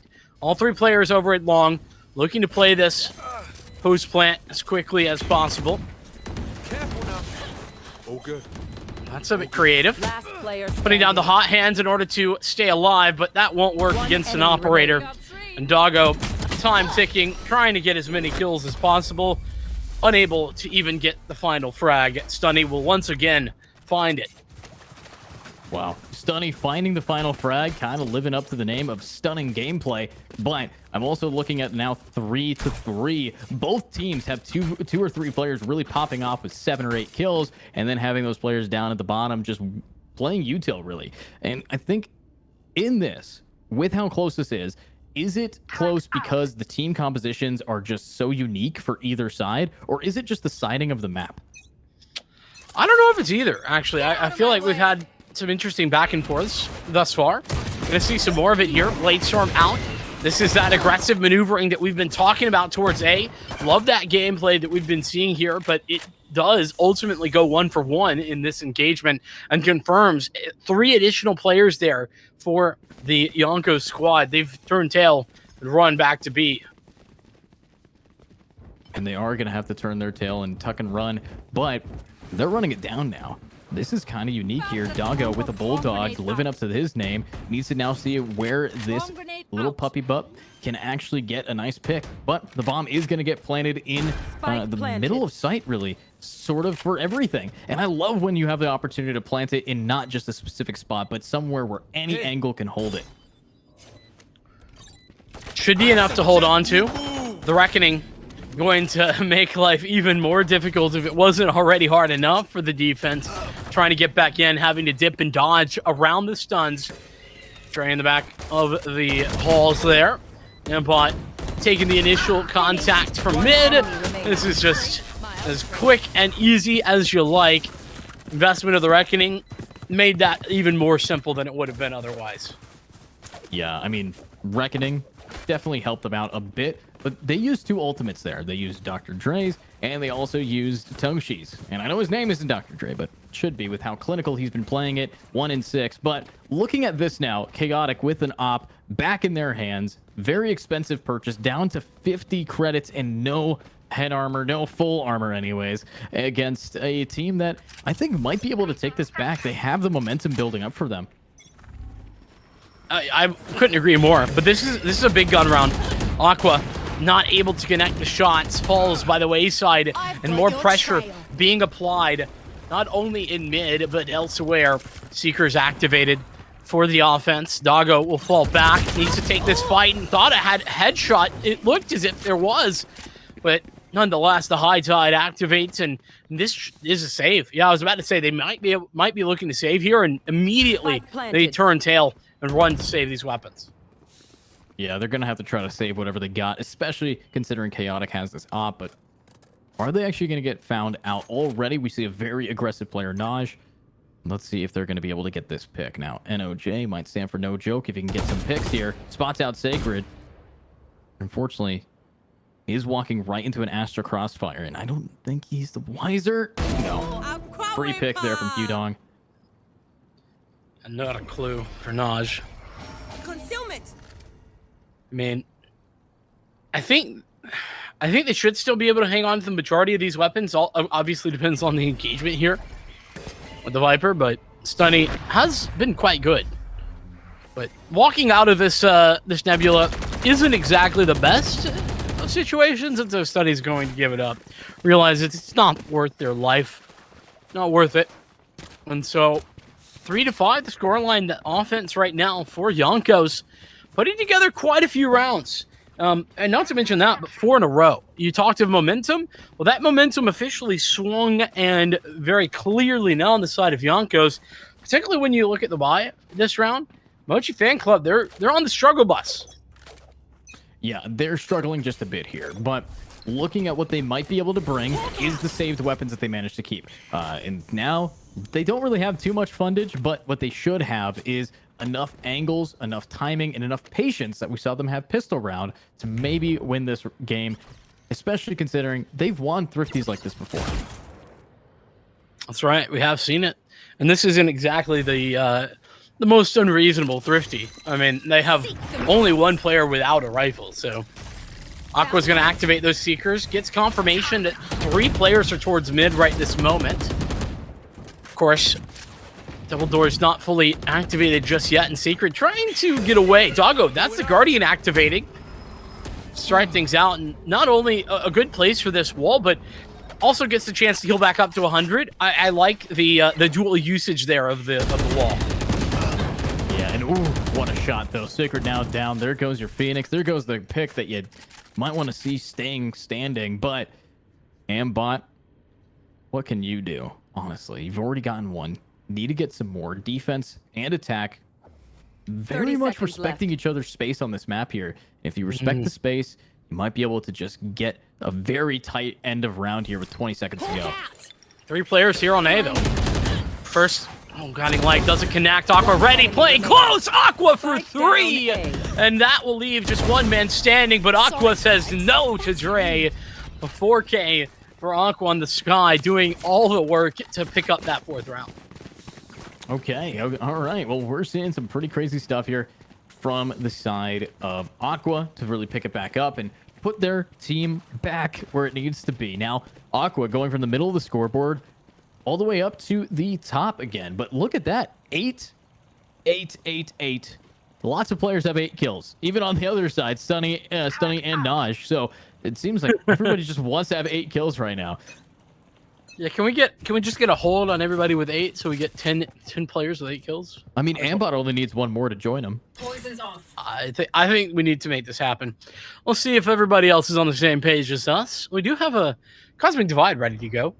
Just as a note, aggression for the defense over towards B will get them pretty confirmed control.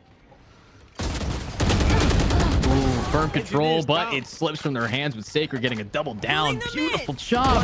And there we go. Hugh Dog getting another one, leaving only one remaining. Stunny. And no more players have 8, unfortunately, on a lot less anyways. Double kill from Sacred puts him at 10. And Stunny needing to now keep at 8. Stay at 8. Yay, stays at 8. What a great gravity well from Hudong in the back of the site there.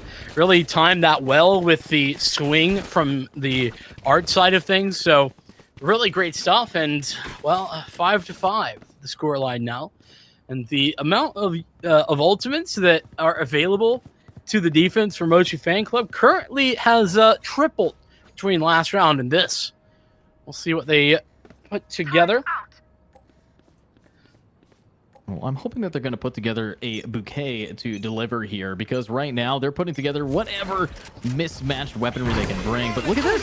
Toshi immediately stunned. Sacred popping the ultimate. This is the run it back, running these players down before Aqua's going to get the trade off of his teammate's ult. And it's just one remaining. I think we're going to see another flawless here, but 5-5 on the scoreboard, and defense is not having fun with these guys. They are just beating them down. Naj, again, last player standing, walking right into a trap here, but holding this back. Can the Sheriff find a pick? Oh, almost did. Got a free shot, but as I'm sure you know, shooting at players not looking at you, that is the toughest thing in the world to do in the video game of Valorant. It's difficult. You get like, it's a minus stat. You get minus 12% aim. It's tough. Oh, yeah. I mean, what we're seeing from these guys is just a great comeback here to seal the deal and take the half by storm. It was 5-3, now 6-5. They completely flipped it on its head. And now let's see what else they can do. But I gotta just give a shout out to the side here on defense. The consistency across the board for their team. Any one of these players can clutch up. The only person I haven't seen getting a lot of kills is Hugh Dong, but they're very active in getting smokes, concusses down, anything that they really need on Astra to help their teammate, they're doing. So clean as ever from the defense. Oh my goodness, collateral from Chaotic. Sure, he'll get traded, but when you need one bullet to find 2 kills, it certainly doesn't matter. 4 players dead in the blink of an eye as Mochi Fan Club will lead the way into a 7-5 half. Victory is theirs for the defensive side. Okay, all right, 7-5, and now we're switching sides though, and I think this side switch is going to benefit heavily this team, because we have the double duelist. It's an aggressive team composition. They played aggressively, as we noted. Pistol round, second round, they were up close and personal in the other team's space. So I'm thinking, with how we're going to be watching this, their attack side is going to be much stronger than the defense side, even with that very powerful defense half. I think that's pretty reasonable. We'll see, though, what the outcome looks like. Got 4 players readied over towards A. Well, okay, we had 4 players Oh no, Aqua just getting the spike. Still going to be an A attack for Mochi Fan Club. At least they've already got the full control guiding light. Further activates the positioning that they have. Ambot on the back of the site. Ooh, big TP back. Or, sorry, dash back to try to bait something out. But look at how much they're spread out. You got KJ versus Jet on the other side of the map. You got Chaotic and the rest of his team just right behind him. But, uh-oh, 48 HP in a dream. You're going to have to hold down something here. But there are 3 players in Art in sight. Here. Nice shot from Spike Dre. down A. It's going to activate the opening pick, and Nosh confirms another one. Dre's patience on the site inside the cove, really making it difficult for the rest of Mochi Fan Club. Doggo was alone and temporarily hit one shot, but it wasn't enough for a kill. So 7-6 is the score, and this is the avenue back in for Yonkos. They're able to win this round, and they're tied back up. Yeah, they're going to be tied if they can manage to win this. But remember what happened last time. A Thrifty pulled away from a second round, but that was in the hands here of these attackers, or defenders, sorry, in Yonko's team. Now, Yonko and the rest of them have been doing their best to make work from little, but I need to see what they can do in those actual rifle rounds. It's fair enough. This one, I mean, it should be a lot easier. Single sheriff right now for Mochi Fan Club. We've got classics otherwise. Right there. Pretty spread offense, though, for the time being. That sheriff leading the charge. Chaotic, he's good for it on this weapon, though. We know. Okay, clean shot. Do it again. Do it again, Chaotic. Well, Sacred's going to do it. No. Oh, 6 HP, and they walk away. I think well, that's a good numbers trade. Yeah, honestly. That's not. I mean, Sunny's sort of fortunate to get that kill. Aqua was at 1 health, so if that had been any closer, it would have been a problem. Good shoulder peek, though. Ooh, not so good of a peek that time. I mean, this is way closer than you would expect a second round to be, but I'm looking at the HP count of these 2 duelists remaining. Sacred sitting at barely anything, while Chaotic at 6. I mean, that bot could have killed Chaotic if he wasn't so lucky to have Sacred lead the charge, but here's Stunny right above him. Should be able to find that pick if they just get their crosshair in the right place. Might get a free spike out of this. No, wait, never mind. 10 seconds Quick left. swing from Stunny, and this Down is... B. This is all over. Just a matter of the time. Dre will stop the bleeding. 2 kills, though. On a round where you have 4 classics, I mean, you can't ask for too much more if you're Mochi Fan Club. But a good round, good solidification of that tied game for Yonkos. Now we get into the real meat and potatoes of this one, with the first weapon round for Mochi Fan Club coming up.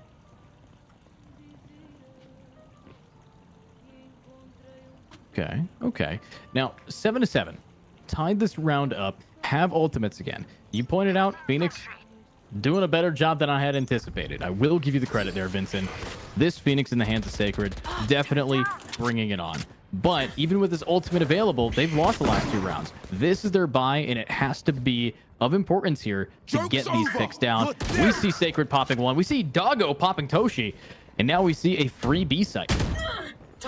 Yeah, nobody actually there to defend, and Doggo still a little suspicious, understandably so. I mean, Dre's here, so it's not incorrect, but they might slip a gap.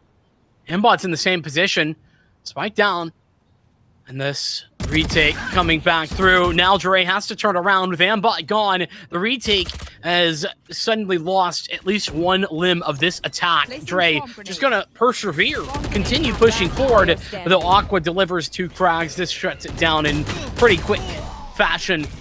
It'll be a round victory off the back of it. That run it back didn't necessarily find frags, but it opened the site up pretty easily.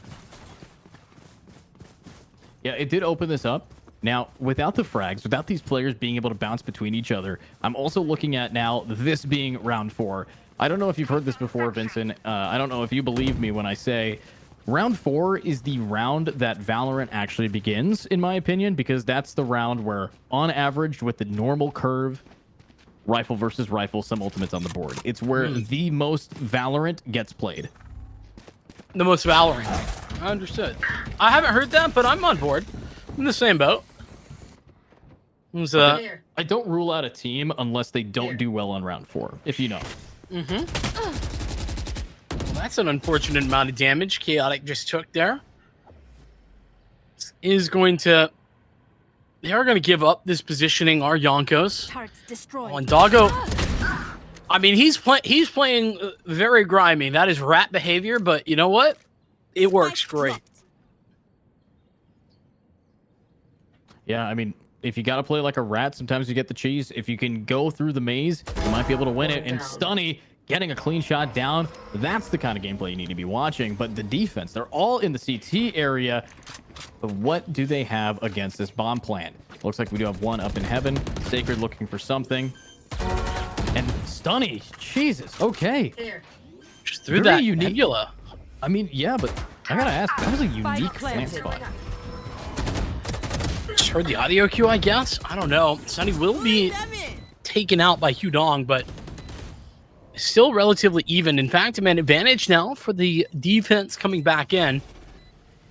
Sacred gonna have to activate. Harbor making it very difficult. And that's a wide swing that Sacred, unfortunately, a little bit wild on the spray. A little wild there, but bomb now getting defused. 8-8 here, Vincent. 8-8. I've seen a lot of 8s today. Remember, your weapon. You know, here's the funny thing that you should do sometime, Vincent. Think of a number, a random number, at the start of your day. Like a number 2, 1, doesn't matter. If you think of that number, because it's in your head, you will see it way more than you would ever think to see it. Okay. Yeah, I could see that. That makes sense. Like, here, do me a favor. Next time you're on the road, if you're traveling across the highway, look for the number 2. It appears almost every block. I don't know why. It just does. But with that in mind, Vincent, look at this round. It's a big rush towards A. It certainly is. And this still... I mean, both teams don't have, like, the best of weapons. They have very good weapons. There is a Stinger here for Sacred, but otherwise it's looking very good. They have control towards A. As you said, it looked like an A rush early for Moshi Fan Club, but they've actually turned tail. Not quite run, but moved along. But the spike is still located there towards A. So I assume this is going to come back towards A through Art. I think so. I think that what they're doing is they're just trying to, you know, play peekaboo on the different sides of the A entrance. And they still have the bomb, though, over on here with an ultimate to now try to lock this down. Is it going to bait out any counter ultimates is the question. I mean, for retake, you have the lockdown and the reckoning. Those are some pretty powerful forcing of players' site maps. But look at that. They're just rushing Naj. Oh, Naj. Oh. He just barely got away. 30 seconds left. Reckoning going to be activated. Defensively, that's going to stop this take, actually, in its tracks, to be honest. Ambot goes forward, gets 2. Doggo at least trades out, but the lockdown is still activated. They've got to figure a way to get rid of it. Otherwise, it's going to stop things. Aqua delivering 2 massive frags. Can then try to deny the lockdown, but no. Doesn't get the shot. Tashi's connection through the smoke, but he's walked right by. Yo, they don't know. They don't know. Oh my goodness. Is this misplay going to give a round? No. Okay, good. No, it's not. But, oh my god. My ult's ready. I can't believe that Tashi dashes past Chaotic there. I mean, the round could have ended a lot earlier. I mean, it got our heart rates up. Definitely got Tashi's Chaotic heart rate up for sure. I mean, seeing that there was a chance to clutch the round there. But, of course, I'm looking now at this ultimate. It's going to be the Astral Divide. This ult on this map can almost guarantee a site and a plant. I just want to know what they can do to counter it. Yeah, I mean, the plant, I don't know that there's going to be much of a counter. The actual winning of the round, well, that'll depend on these shares. Blinded. Yeah, I mean, facing off, attack, they should be okay to get themselves onto a post-plant position. And they do have the Blade Storm. That should get some weapons in their hands. Could. It's going to be the Sheriff, actually, to do just that. Naj with the connection, but there's the Blade. I like that they were able to get their ultimate off at their death. That still gets everything that they needed done. And honestly, with this information, with these weapons in hand, they might be able to win the round now. You said, how are they going to do it? And the answer is carefully, as Toshi now grabs that pick. With 7 HP, one knife remaining, and one player in. Ooh, nice shot. Okay. I mean, listen, he knew where he was, but it was still very, very nice. 9 turns to 10, as we might be seeing Oshi Fan Club up against a pretty significant barrier right now. They've struggled, though it's been competitive these last couple of rounds. And so we got to see how this is going to turn. At the very least, though, they do still have that Cosmic Divide, which they've hung on to for quite a while. It doesn't seem like they've had quite a good plan in place to utilize it just yet. Yeah, I mean, they don't have the curve that I would expect them to have. I really thought with the switch of the half, we were going to be seeing a lot more aggression and that aggression paying off. The fact that this defensive team have won 3 in a row tells me everything I need to know about how they want this game to go. I mean, one, they lost the first half. This time, they are not making that same mistake. But looking at this, Stunny has an ultimate. Ambot could try to find anybody if they need to, but I don't think we're going to be seeing that Viper Pit until maybe 2 more rounds. Or it might just pop up right now. Who knows? My ultimate's ready. Yeah, I don't know if I would think there's too much reason to save that, but you could certainly make the argument. We'll see, though. 2 players committed towards B. All 5 for the attack side in that direction. Yonkos actually now getting a 3rd member activated. Seekers. Those are going to confirm everybody is here for the offense as the Viper allows to go for that pit. First shot there onto the run it back, and it continues to be problems for Moshi Fan Club. They've really not found any success in trying to enter this site. Yeah, Yanko's doing a great job locking it down. Sacred coming up big. Flashbang actually gets blocked by the Harbor. Clean timing on that, but it's a 2v3. You're gonna have to be more than just clean. You're gonna have to be better than Dre, which you're not. 8-11. We are seeing this just completely backfire. My prediction was wrong. I am sorry, but this is why I'm not a gambling man. Now, Vincent, we still have that Astral Divide up for some reason. Well, I mean, I'll tell you the reason. Hadn't used it. Now, the why, that's a different story. I mean, it just kind of seems like an obvious play. Maybe that's why they're not using it, but it would seem reasonable to try to use it towards B this round. It's a perfect place to get a post plant and then work that post plant. Obviously, that's not as effective as it once was on this map because of the changes, but still, at this point, you don't have a lot left. Yeah, you don't. I mean, what I am looking at now is Toshi with an op. This is going to be yet another wrench in the cog that is the machine trying to attack. But this will help. The lockdown from our favorite German, Killjoy, now guaranteeing them the B, but they're not going to push in until just when they need to. 3 seconds to go. You start holding that W key down as you know that the people are off the site. But it didn't reach back enough, and Toshi grabs Aqua. Chaotic will get the trades, however, and now is the Astral Divide. Yeah, good timing on it. I mean, it's going to confirm not only that site, but hang on to it for a little while. You gotta wait if you're the defense to go through that. But nonetheless, waiting for it to fall. It'll be a 3-on-4 defense at the worst end of that situation. And this is a lot of time that's been expended just by this utility. Well, that is the power of it, but what a shot. Dre, unfortunately, good for 1, but not good enough. I mean, 9-11, they finally stopped the streak that was developing. They're not going to allow 5 in a row for a match point. And now, I got to ask you a question. What happened here to the point where this team is completely broke, even though they just won 5 rounds in a row? Well, I mean, it's been really close. Like, all of those rounds, you see 4 out of 5 are diffuses. Like, it's been incredibly close the whole time.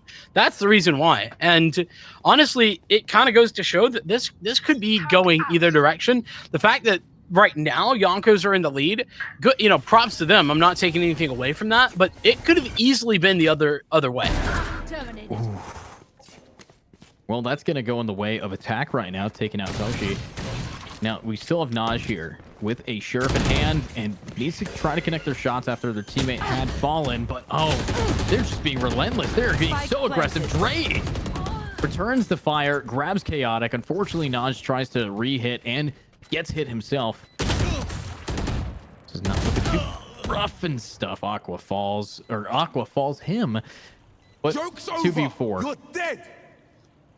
Last player standing. Yeah, I mean, run it back. Yeah, I mean, I don't know if that was particularly necessary there, but used it just in case.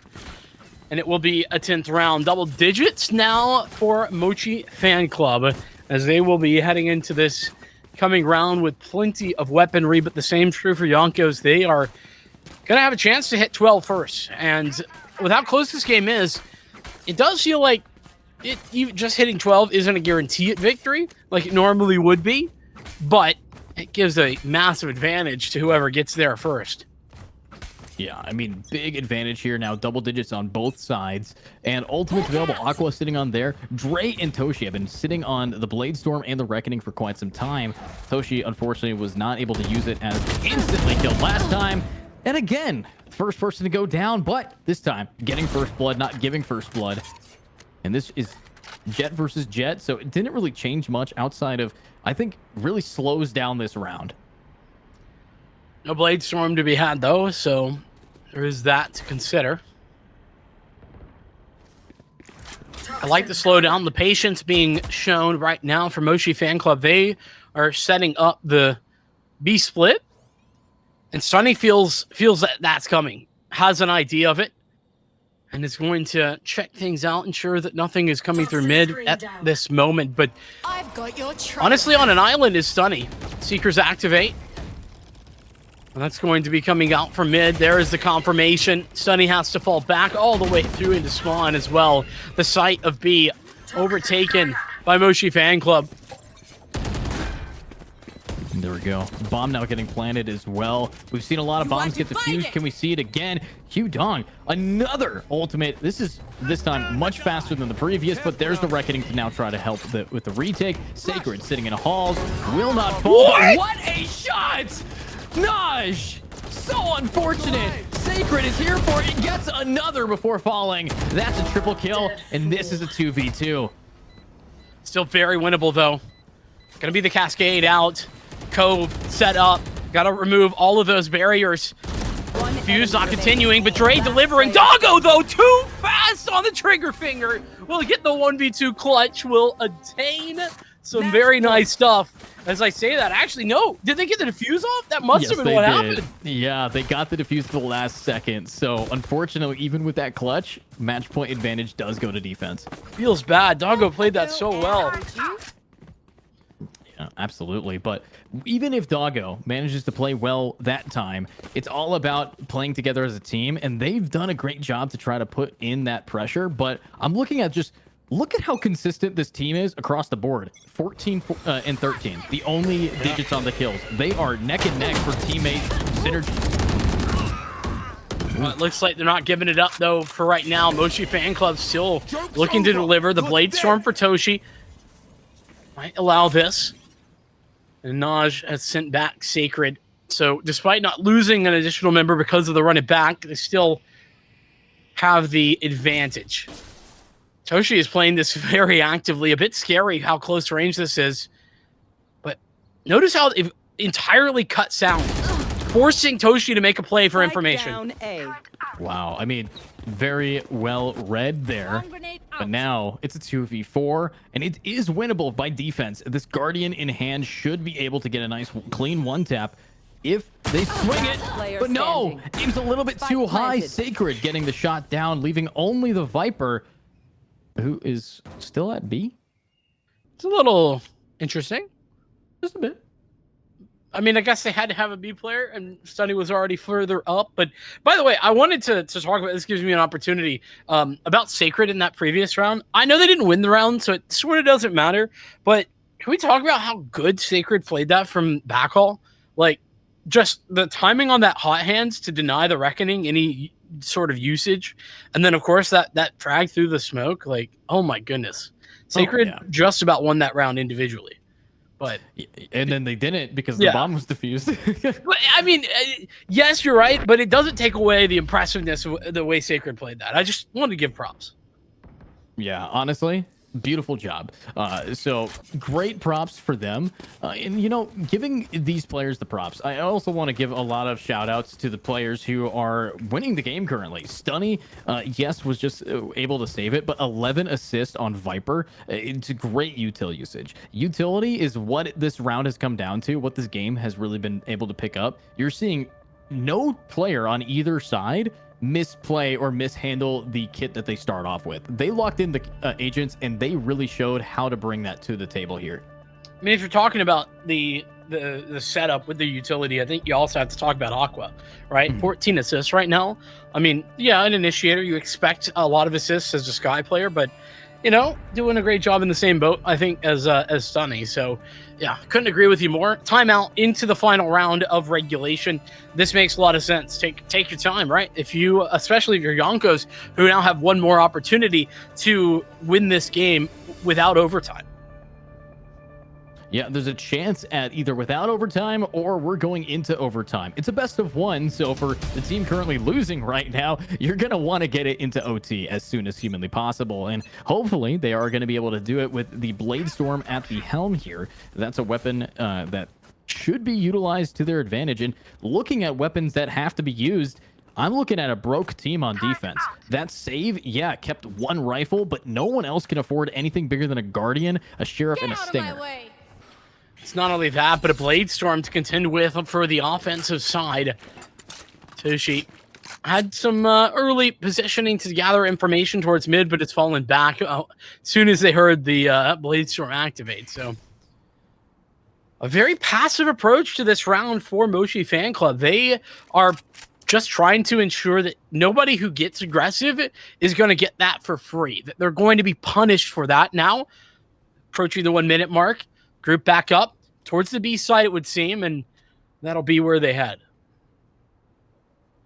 All right, well, let's see what they can do. Blade Storm still in their hands, but I'm looking at how stacked they are towards B long. See what they can do to run this down. They're not making any noise, but they are going to get spotted by Ambot. With a combination of a flashbang plus a swing and a smoke, this is going to be tough to try to hold it, but they can do it with these Sheriffs. They've done it before. And that's one. Sacred now down. No more fancy plays in hallways. There's another one down. Ambot with this beautiful spray from the Stinger, and they're just gunning these players back, but there is Naj. A double kill, leaving only one remaining. Udongo already got 3, spots another. Low sub 50 health, but does recover the spike and confirm nobody coming out from long just yet. This is a difficult 1v2, but attempted to get the first shot there. Stunning actually missed the first, but it will be the second piece of utility to hit the snake bite. And then the shots fired. The GG's in chat. 13-11. Final score with Yonkos taking the victory over Moshi Fan Club. Yeah, honestly, a great gameplay showing from all of these players, being able to really lock it in, and probably the closest game we might see today, in my opinion. I mean, these two teams, I'm sad that we didn't get to see both of them move on, but as it's single elimination, as these guys fall, that's going to be all she wrote for those two fighting against each other. Moving on, Yonkos versus hopefully some other teams that we haven't seen yet, but we're closing in on the day so far. I know that we're moving into the quarterfinals now, so I'm pretty excited to see who's going to be doing the most amount of damage moving forward. Exactly. We're going to get to determine that coming up. And yeah, quarterfinals and semifinals, that's what we got left for the rest of the evening. So for that, we're gonna take a short break, and then we're going to continue with all of the action. See you in just a little bit.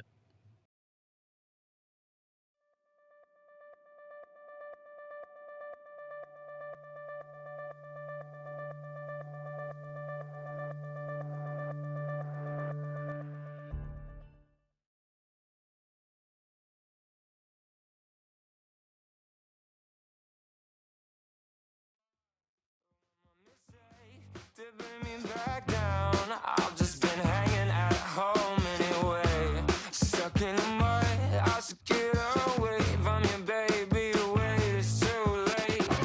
Don't cry, don't wait for me, don't pray for me. A little space is all I need. Yeah, I think it's all I need. 'Cause vanity's for the wicked, yeah. Could you miss me now that I'm burning down? Petty things for the wicked, but do you want me now that I'm burning out? 'Cause honey, I'm burning out, yeah.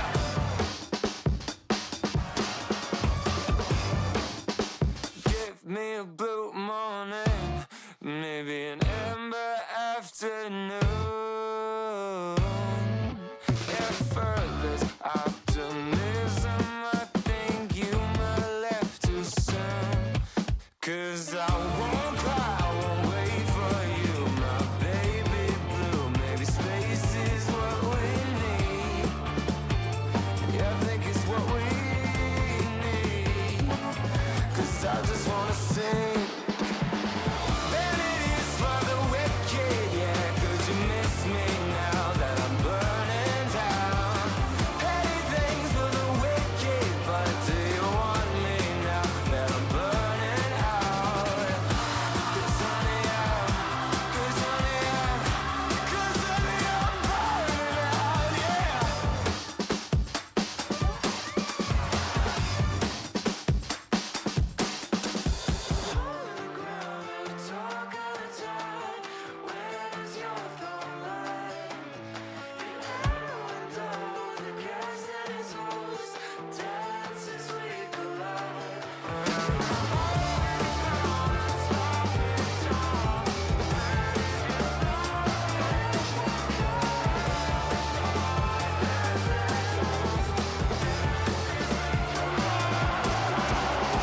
Vanity's for the wicked, yeah. Could you miss me now that I'm burning down? Petty things for the wicked, but do you want me now that I'm burning out? 'Cause honey, I'm burning out, yeah.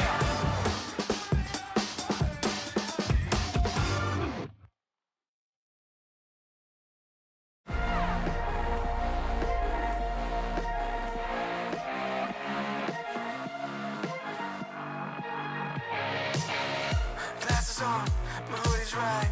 Break the door, give me side eyes. Are you feeling yours? 'Cause I'm feeling mine. Slide back to the future, got my own time. It's sniffing dope to feel right.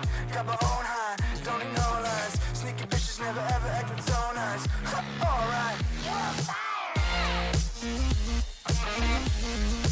You can tell me nothing. Come back when you get something to say. Just put the fire in my face. Take a seat in the back, yeah. You can tell me nothing. Come back when you get something to say. Just put the fire in my face. Take a seat in the back, yeah. Alright, hot damn. Not worrying about man's got a plan. It's not really about the dough, got a time frame. Matter of fact, about to blow up the Hall of Fame. So good, hell, I'm all fine. Got a sweet little ooh, and it's all mine. My shoe games, class high, hit it all the time. You can tell me nothing. Come back when you got something to say. Just put the fire in my face. I'ma go get 'em. No time looking back, every day gotta do better. I'ma go get 'em. Blow the roof off, or I really want to see, now go tell 'em. About to touch the sky, no helmet. Preparing myself on top, no weapons. On my own, I stop caring. 'Cause they keep telling me you can tell me nothing. Come back when you got something to say.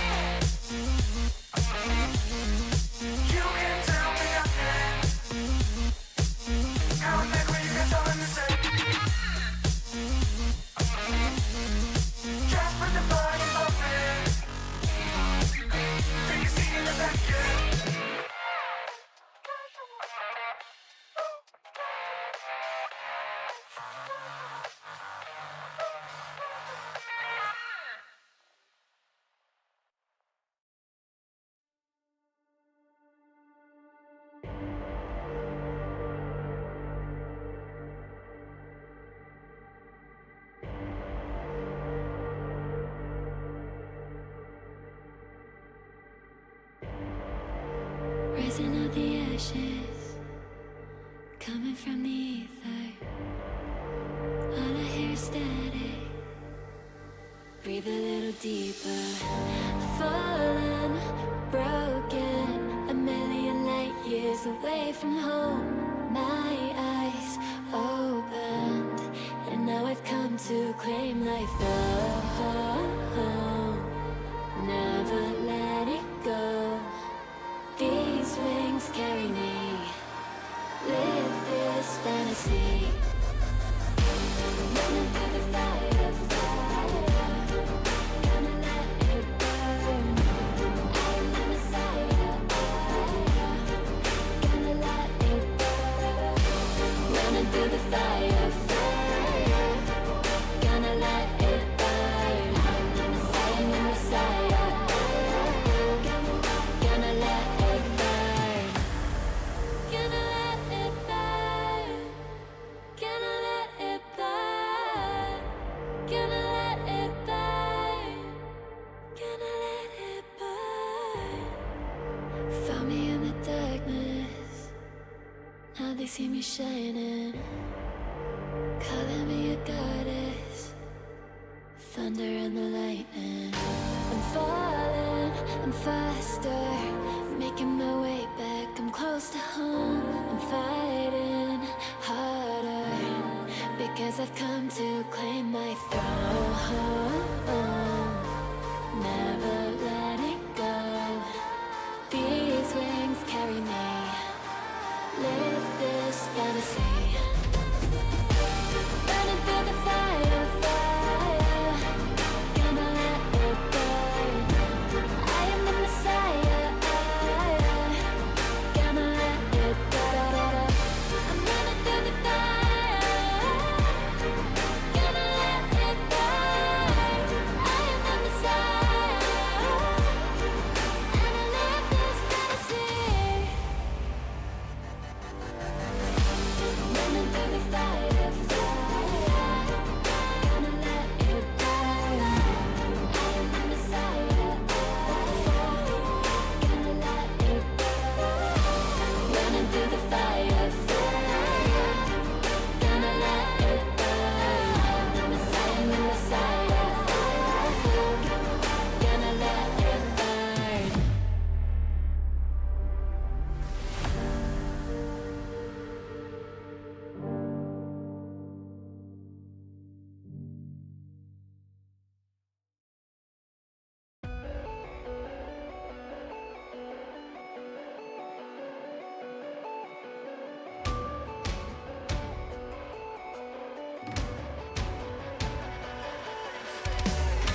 The whole world is made of sand. I feel it slipping through my hands. It's a shame, it's a hassle, living in a sandcastle.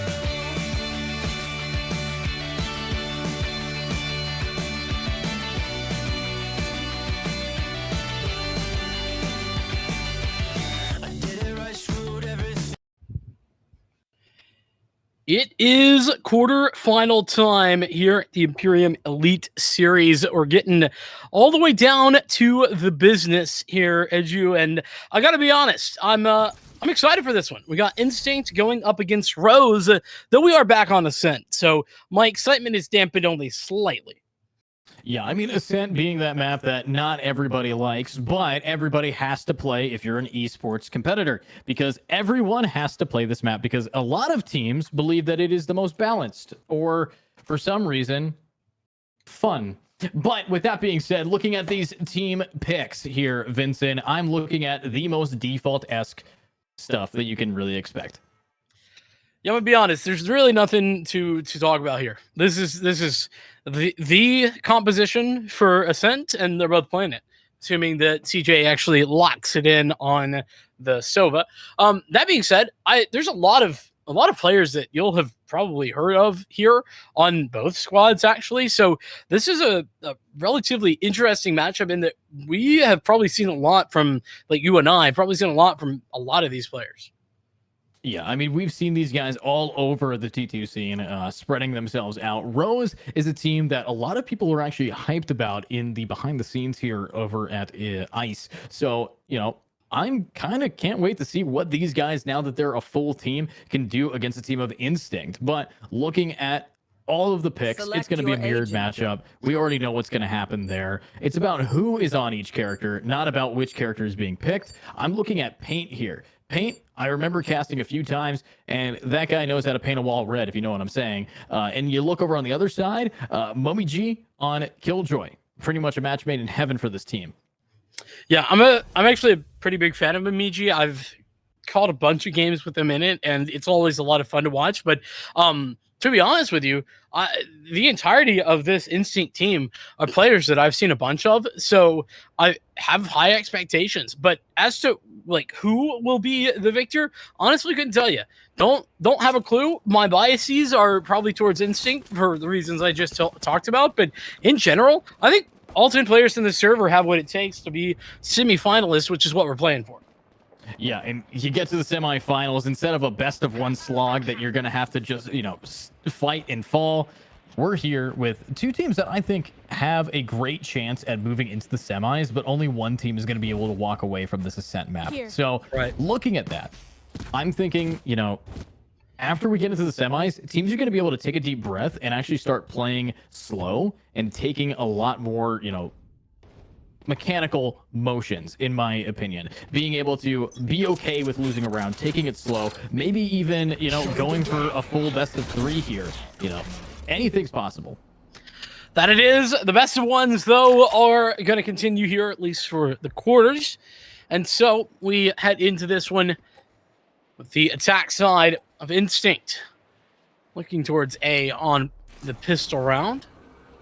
There is a very solid setup for actually towards A for the defensive Rose. So if this actually activates, then might be some trouble for Instinct.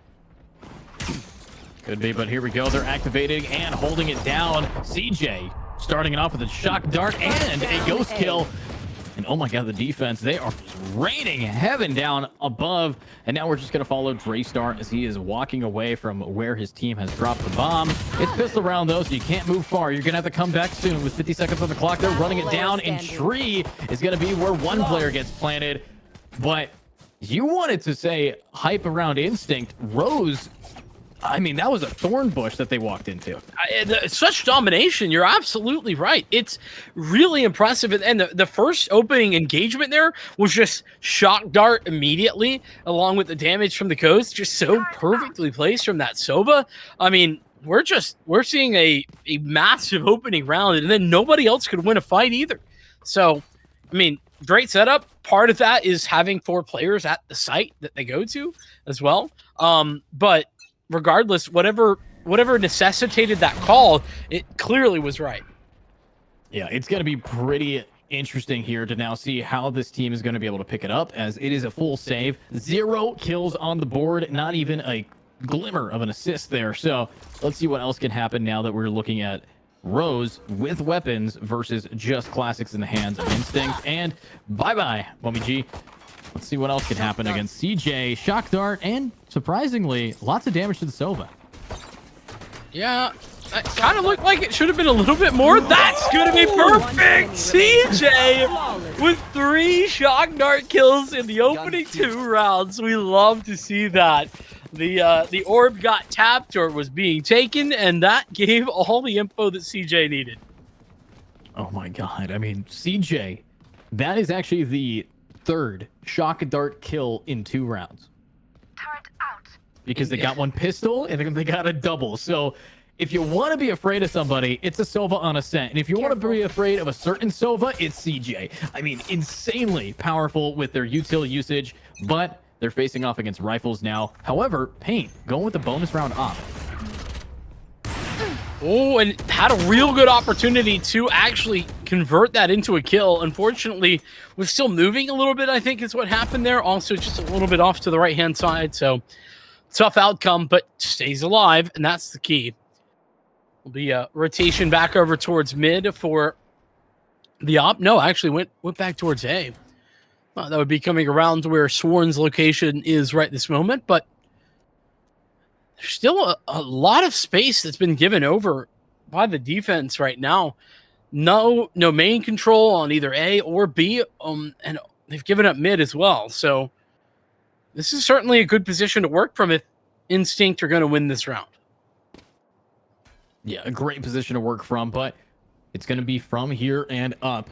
They have to try to climb. So far, that op didn't do too much, only took a lot of damage. Back-to-back flawlesses, though, definitely something that you want to be looking forward to. Also, look at the kills here. 4, 3, 2, 1, 0. These guys are in sync, in order, and ready to keep that going. CJ, Shock Dart. Uh-oh. Gotta be prepared. I mean, did some chip damage, actually, onto 2. Ooh. Okay, managed to back it up. Good entry from entry. It's going to be an opening pick, though. CJ down from the site. Slow, methodical approach is working well. Although there's not a lot of time left on that clock, enough to put the spike down. 2v5 retake. This seems a bit out of the realm of possibility, but every bit of damage done into this round is a gun that is rebought into the next. Last player standing.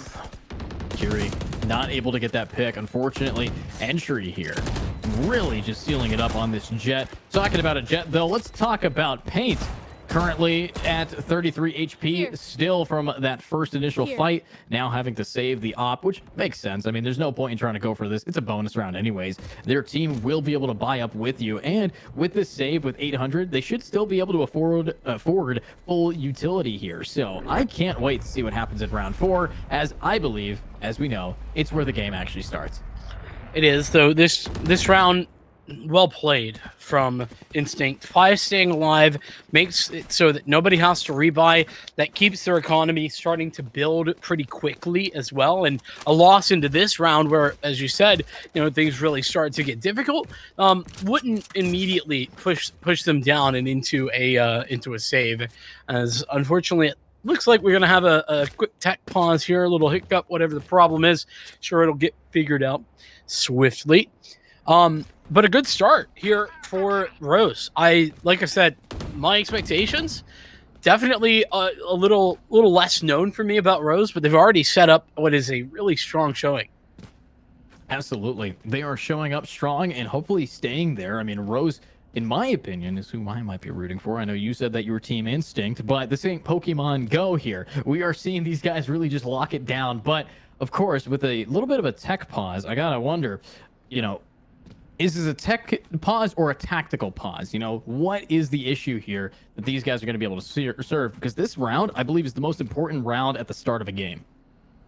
Yeah, I mean, it also makes it so that you have a few extra moments to maybe think about what you're going to do, plan out things. Though I will say, I don't think you're supposed to talk during tech pauses. I can't remember if that's only Counter-Strike or Valorant does that too? Do you know? If you're not supposed to talk in tech pauses, Yeah. honestly, I've casted a lot of different games, and I don't think I've ever heard of that. Maybe it's a LAN rule because that would make more sense. But when it comes to this, how can we stop them? You know? Yeah, I know. That's always a problem. How could you? You can't. Yeah, I think on LAN though it's a very common rule because then it makes it so it's not a tech or a tactical pause. But for online, there's no way to really moderate it, as we know. But I think what we should be seeing here, because we know these guys are talking, and go for it. So, yep, looks like they should be good. Both teams ready, and let's just jump right into this. Yeah, getting into the action. This is the important round. The potential to really fight back for Instinct, whereas Rose can re-solidify their positioning that they maybe lost a little bit of in that previous round. Paint's operator, something I'm looking very interestedly at. It's going to be taking contact. There's the first shot, can dash out, and there we go. All right, here we are in a great position so far. I love what the Omen is rocking here. This is where we should see Kiri be able to get a few picks here and get on the board. Or are they going to get checked? There's one, but that's done. Luckily, it's an Omen for an Omen. And if you take out the Omen, you're going to be happy. Shen, though, doubling it up, and the defense is still flowing here. Last player standing, Momiji. Just one spot. I don't know. This is a weird position to be in. Yeah, I mean, 1v4s, they tend to be that way. Unfortunate for Momiji, but I mean, Momiji's delivered a clutch too, but swings into potentially 3 crosshairs at the same time. That is not a recipe for success. Shin shutting it down, though, right there out on the A site, doing a really great job and solidifying the position that Rose had in those opening 2 rounds. You know, pistol round victory, second round victory, lost with the bonus, but as soon as they get guns back, they're right back to the winning ways. Yeah, and right back into it. These guys are going to try to keep that momentum going. 3-1 is rough here, especially considering that's round 4. That's a round that if you lose it, you're not going to be able to win a few more in a row unless you could pull out a Thrifty or a pseudo-Thrifty here, as 2 players do have Vandals. But I'm also looking at Paint, who still has this op here. And 4-0, hasn't died yet, still keeping the op, still building up not only their ultimate charge, but some credits for their team as well. One thing to note here for Instinct is that they've bought and they have a pretty hefty amount of firepower, but they've kept enough in their back pocket to ensure that they can buy into the next round as well. So they have enough firepower to do significant damage into this round whilst also being safe for the next. And here we go. Looking clean with that shot. Swarns. Amazing job taking out that player. And now there goes the KJ. If you don't have that Killjoy, you know, the post plant is very much limited, but Entry still good for these shots. And talking about who's good for the shots, I just noticed Entry, one of the only players with kills at all. Yeah, it's been a bit rough for Instinct, to be honest with you. 4-on-3, even despite that, still not an ideal scenario. Shin delivering another frag whilst Kyrie also activates. Brewster, the only one left alive, picked up 2, but has 2 more to find. Here we go. Kyrie gets the pick, and not only did they get on the scoreboard this round or last round, they are now doing great. 4 kills, 1 below Shen, the top frag. But I gotta point out, I kind of hit on a little bit, where are the kills coming in here for the side of Instinct? Entry's doing a great job entrying, but no one else is really backing him up afterwards. Yeah, I mean, and here's the thing, right? Papa Smurf and Momiji, both very experienced players. This is abnormal for them, certainly. You know, I think it's fair to say, like, Momiji on the KJ attack Killjoy, it's not as easy to be in a fragging role there. But on the scent, I mean, that's sort of what you got to do as a KJ. Yeah, it's where you got to be. And these guys know how to be there. CJ, okay. Works it out. This Sova is somebody to really just not be on the opposite end of. And Unfortunately for the side of Instinct, they are. There we go, though. Just Onfray getting a nice clean pick down. Let's see what else we can have happen as Paint is flanking with an op. Might be able to grab this Sova, but whiffs the shot. Spike planted. It does back it out, though. Oh, I thought he was going to get another attempt. Attempt denied. Papa Smurf on the board with 2, in fact. And that's the round for Instinct. You ask where they were. Well, they've activated, it seems. Couple of individuals who struggled to find success, Papa Smurf especially doing so in that last round. To be fair, Momiji didn't really get an opportunity. He got shot through the wall before the round even really began. Shot through the round there, and now looking at this 4-2, I'm looking at Entry keeping the Odin.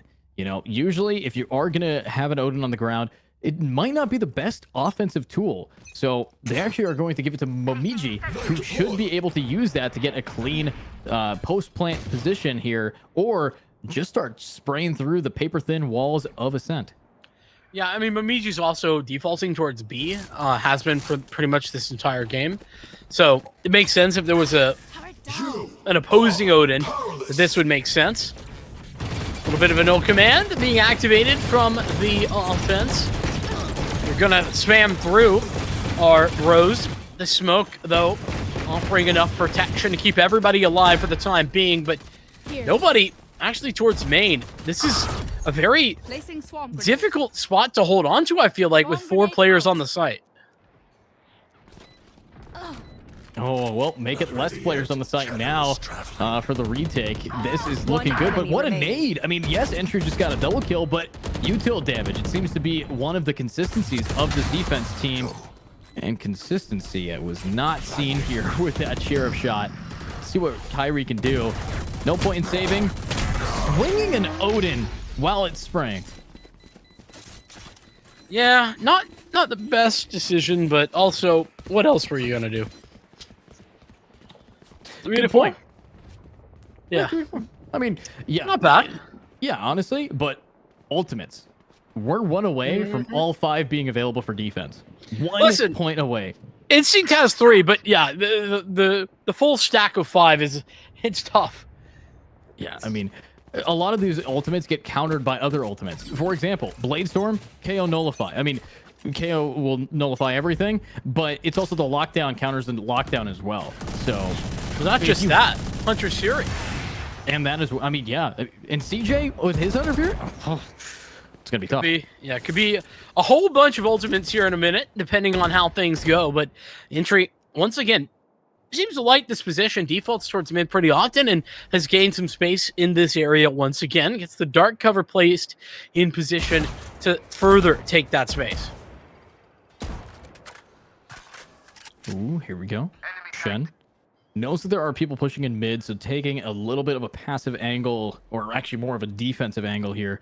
But Momiji still with that Odin, still with that huge weapon to try to force people back. Unfortunately, is going to get spotted by the knife alongside their jet. They know that it could be a mid push, so they got a lot of eyes on. Paint re-hitting this map with another op, but it's going to be an A push regardless, right into Kyrie, who I think has been doing a better job in the past few rounds of getting those early frags. Certainly has been better, I'd agree. 30 seconds left. Falls back a little bit. There's Kyrie just looking for this information play, jump spotting. It's going to be the push out here. Draystar going to find that opening pick. Kyrie in the back of the site, though, continues to find success. CJ as well on the Sova elsewhere, still connecting through the smoke on door. 10 seconds left. 10 seconds left, and there's simply not enough time for Momiji to do much of anything but get a free kill. This is a save of the 2 remaining members, Draystar and Momiji. They got a couple of kills. In fact, they got all the kills for Instinct this round, but it's not enough. Yeah, it's not going to be enough. And unfortunately, you're going to have to get 5 kills in a round if you want to win it on kills. And hopefully, when you're on defense, I believe it's required. So honestly, looking at now the side of defense, they have done a great job at pushing themselves above. And now we're actually going to be seeing a timeout paired with their great jobs here. Now, I got to wonder, what do you think this timeout's going to be doing for them?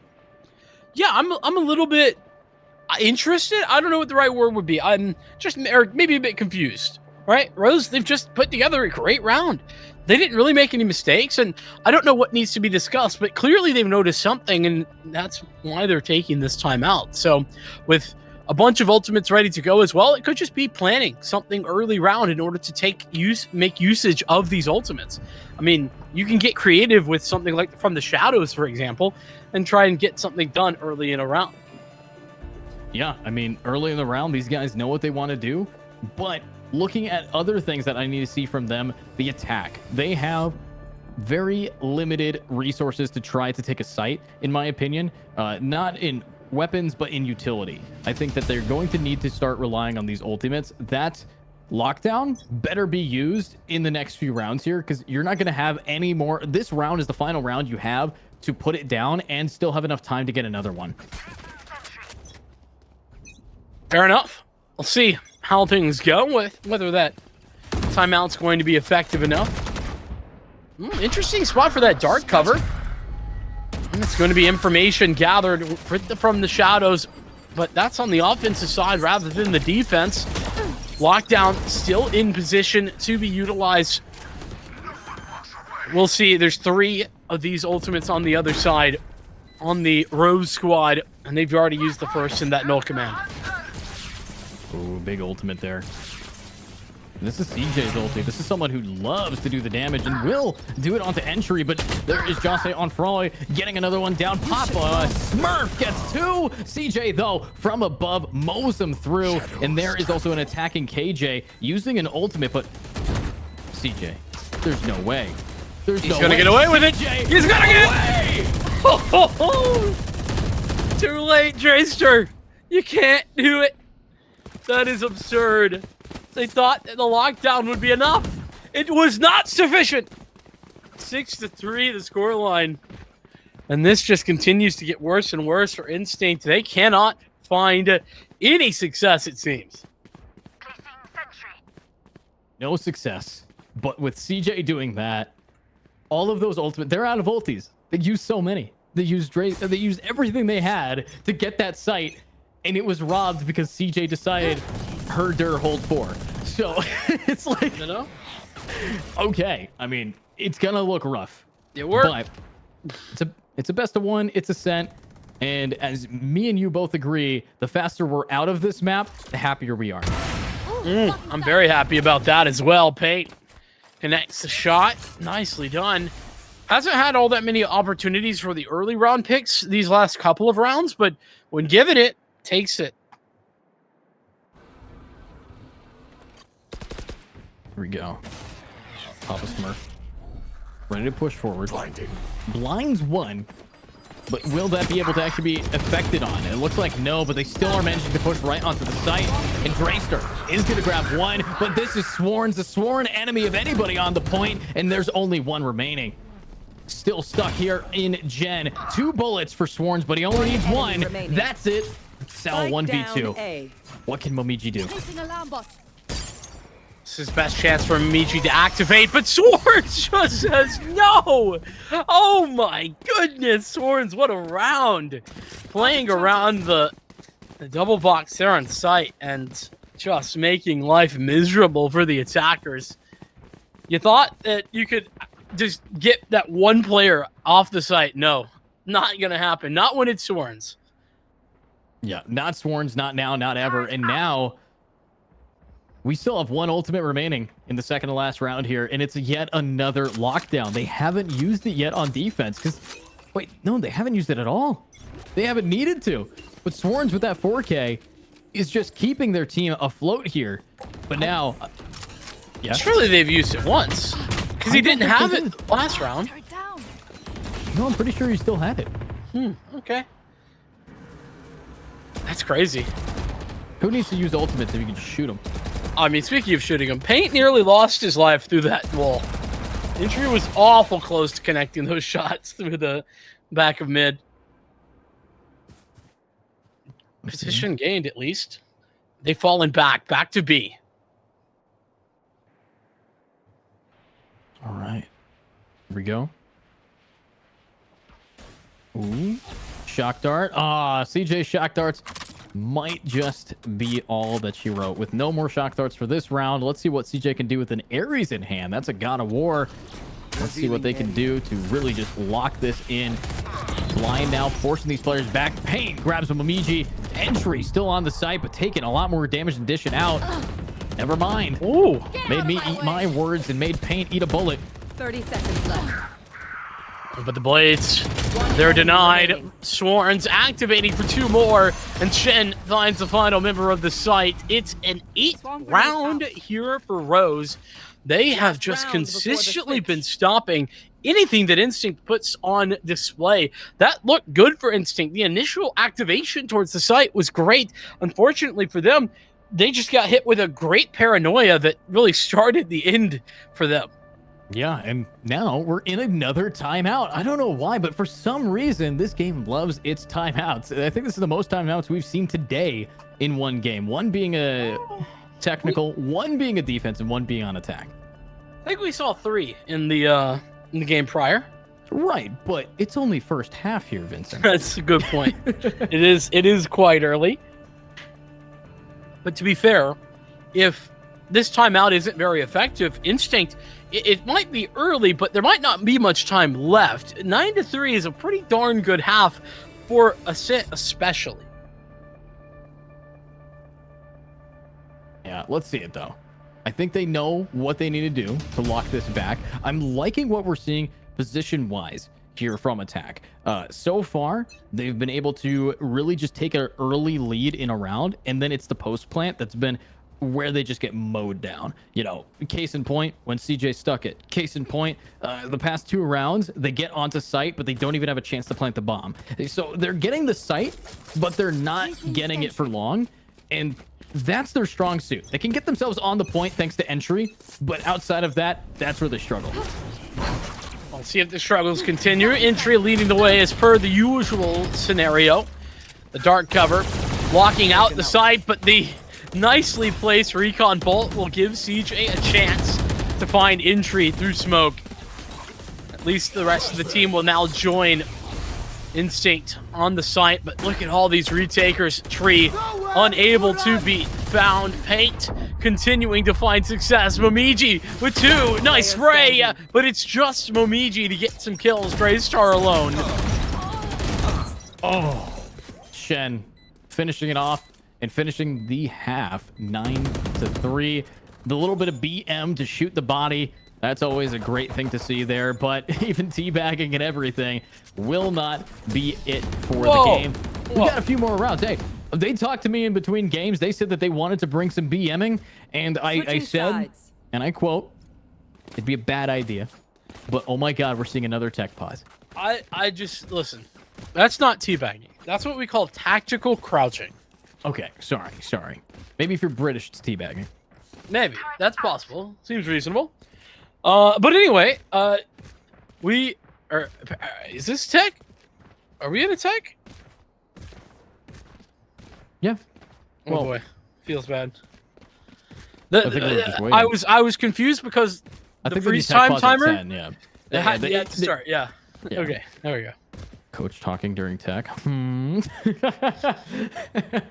Hey, I gotta say, these teams, they got a lot of personality, even if they don't have a lot of rounds on their belt. it's a good point.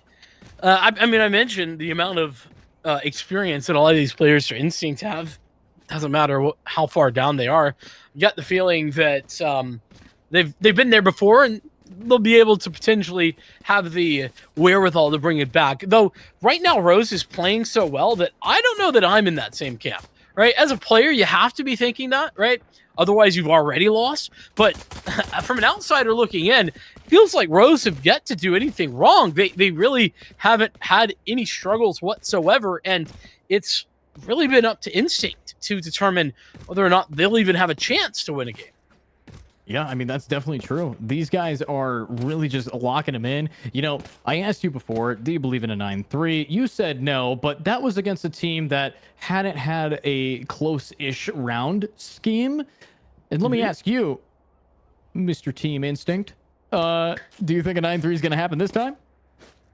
See, to be fair, you did ask me a different question. You asked me about the curse, which I don't believe in. That's not real. Okay. Do I believe this comeback will happen? Well, I'm a bit split. I think it's certainly possible, but ask me in like 2 rounds, because I really think it depends on that pistol. I think that they're going to need some momentum or instinct in order to bring this back, and if they can't get that momentum started early on, I find it hard to believe that they're going to be able to get there at all. True. I mean, that's definitely fair. I talked to another caster in the scene back when I worked some EU jobs. His name is Corban. Or Cairo, sorry. Cairo cast, great caster. But he told me, what are the odds of a team winning after a 9-3? How do the odds stack up in between after the pistol round? And the funny thing is, it's about a 10% chance if you lose pistol round. If you win pistol round, your odds of winning that game jump up to 40%. Really? I mean, that sort of makes sense. It's fair enough. Seems to be the way it goes. I wonder what the tech issue is. You wanna take a gander? What do you think it is? Apparently, Paint was having the problem. I think they forgot how to turn on their monitor. I think the gameplay also speaks for that. But it's outrageous. You should take that back. No, I'm kidding. But honestly, I think a tech pause like this, being that not Riot, but Valorant itself has had a lot of issues. I mean, considering earlier today you crashed twice, I crashed once. I didn't crash. Producer crashed. Well, remember when we were trying to connect to the lobby and your game just decided to crap out? I don't remember this, no, but that's okay. Oh, okay. Well, I had to re-invite you to the lobby and everything, but well, with that being said, honestly, I think that maybe it's just one of the many bugs of Valorant. Fair enough.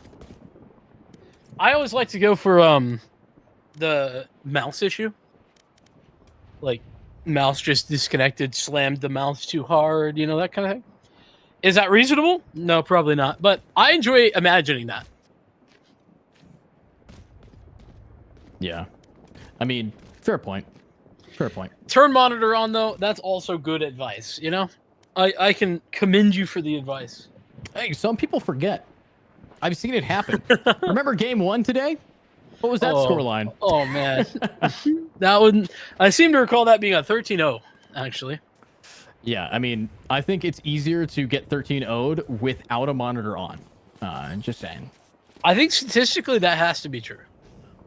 Oh, of course. Of course. They're asking if Prod's ready. Yeah, we're always ready. Wait, what did they taught? They are typing some odd stuff in the chat. Just ignore it. It's fine.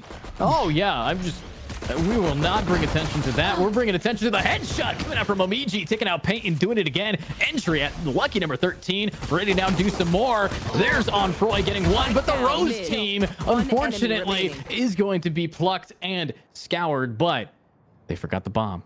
Kyrie can grab it, go plant, and maybe clutch a 1v3 here, Vincent. The problem is that Kyrie can't run here because that'll give the information away over to the Sova on Catwalk. So doing the slow approach, just walking all the way towards A, this is the right call. And not even going to put out any bits of utility just yet. And Kyrie actually wanting to close the door. In fact, get some additional security onto the site. Plants for just about everything. That'll create some question marks into the heads of the rest of the opposition. Still a difficult position to be in. Recon Bolt finds nothing. And this actually might be perfect. This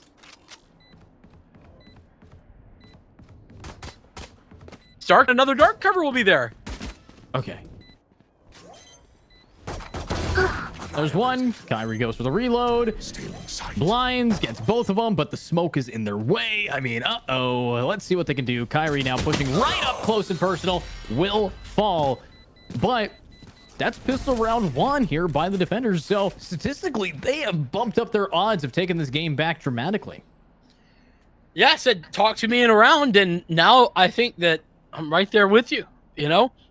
Real possibility for this to be brought back, especially if they can confirm the second round. It looks like that should be relatively easy. There's a couple of sheriffs, but it's not even a full army of them just yet. Only 3 out of 5 of the Rose members taking that for this round. And 4 players towards B ready to go as well. Seems like a quick push in that direction might be forthcoming. Yeah, could be forthcoming here. Could be a round that is going to be tough to take, but I think if these attackers are as good as we saw them act in the first half, they might be able to thrifty it.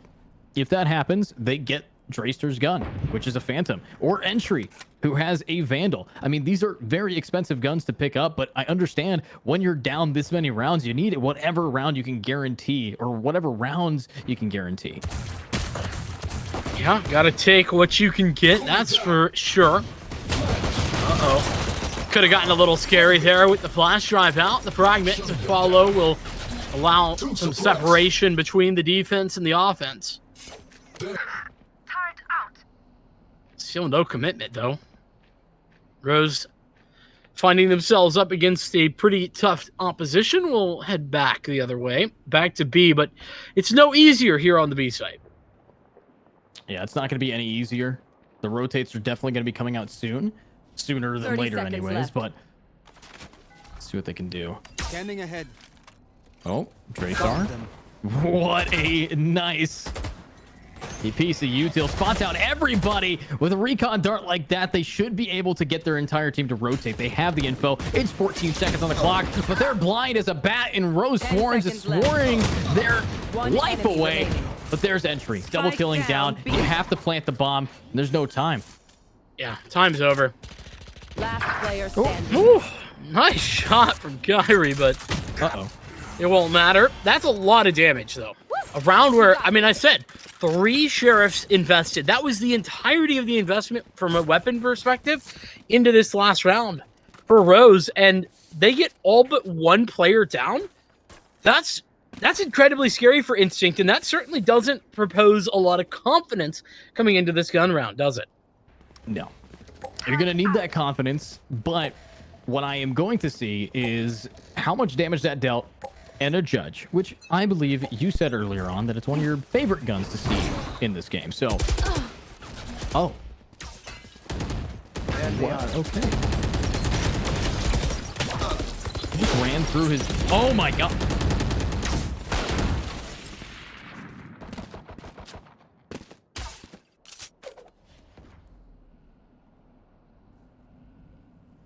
Vincent, are you muted or did I just disconnect? I'm confused. Not ready yet.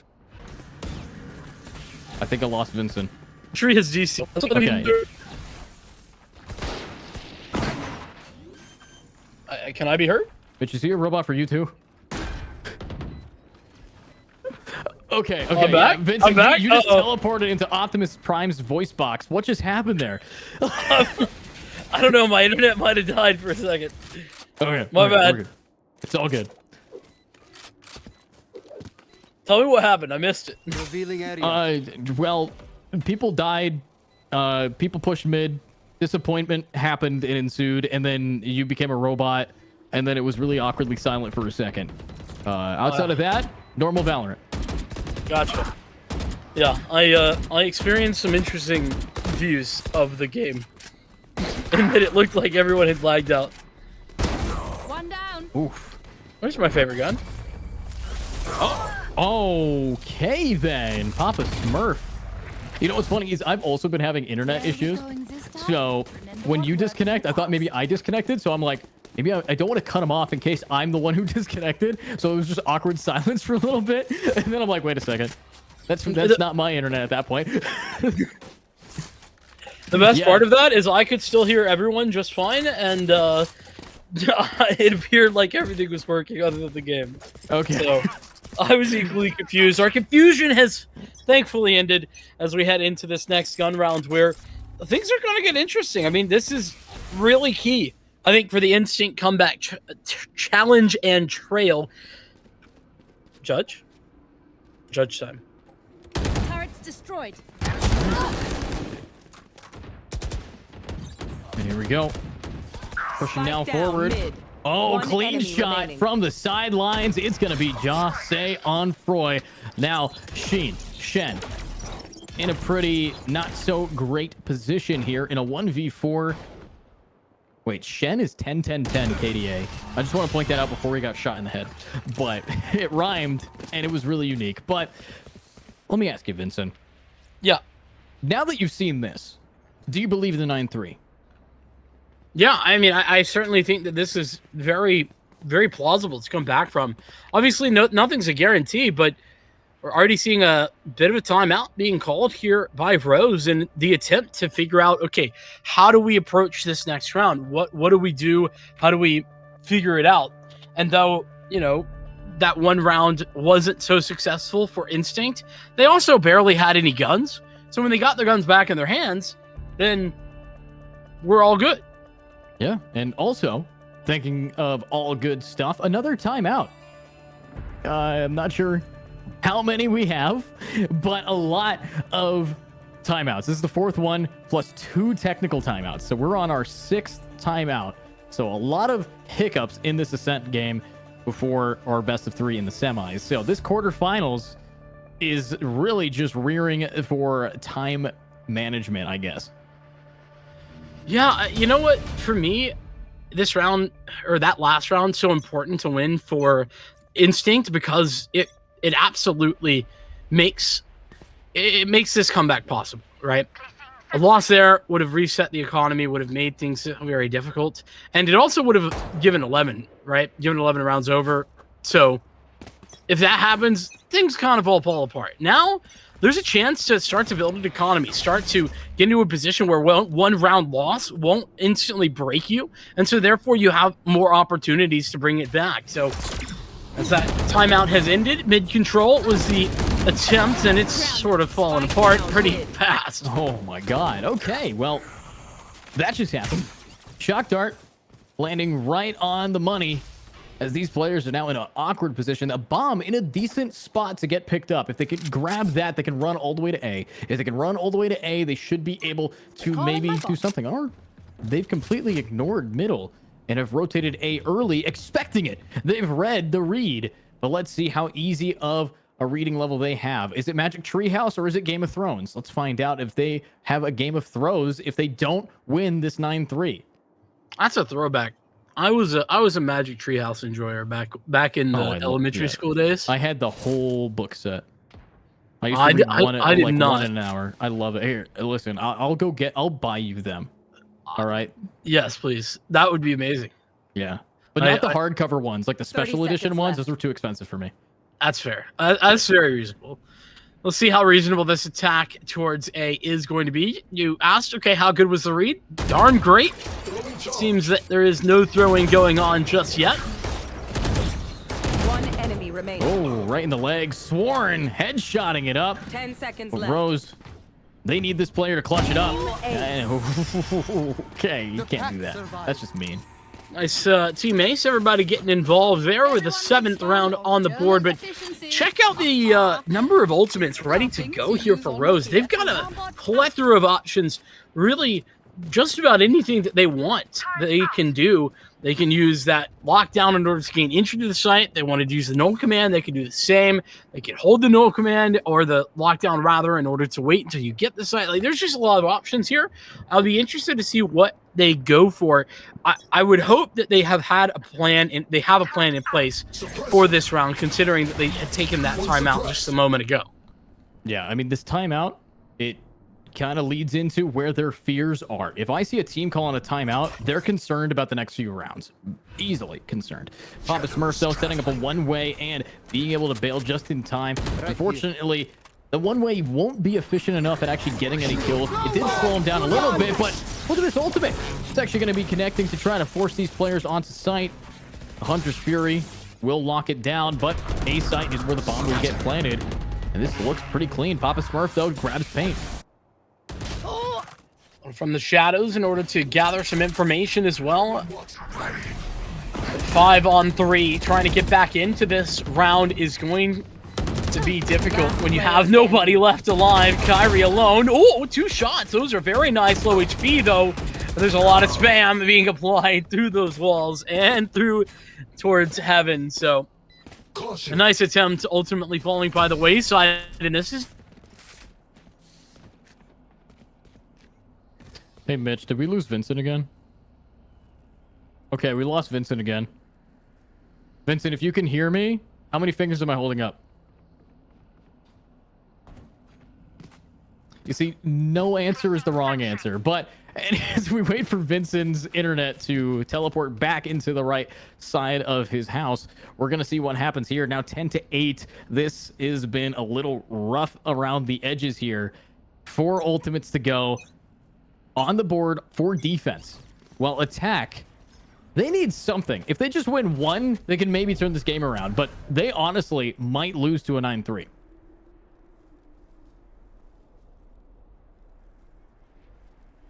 It comes to nothing.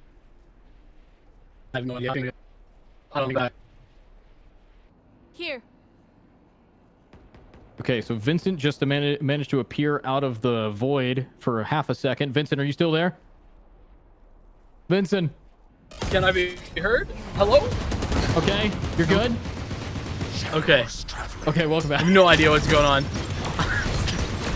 Wouldn't be a Valorant stream without some tech issues. My ISP is trolling. It's okay. If they're Mediacom, you can let me talk to them. All right, I'll blackmail them. I got some dirt on Mediacom for sure. It is Comcast, so unfortunate. Anyway, still 5-on-4. Not the worst scenario. Not terrible. 30 seconds left. Rose heading into A here.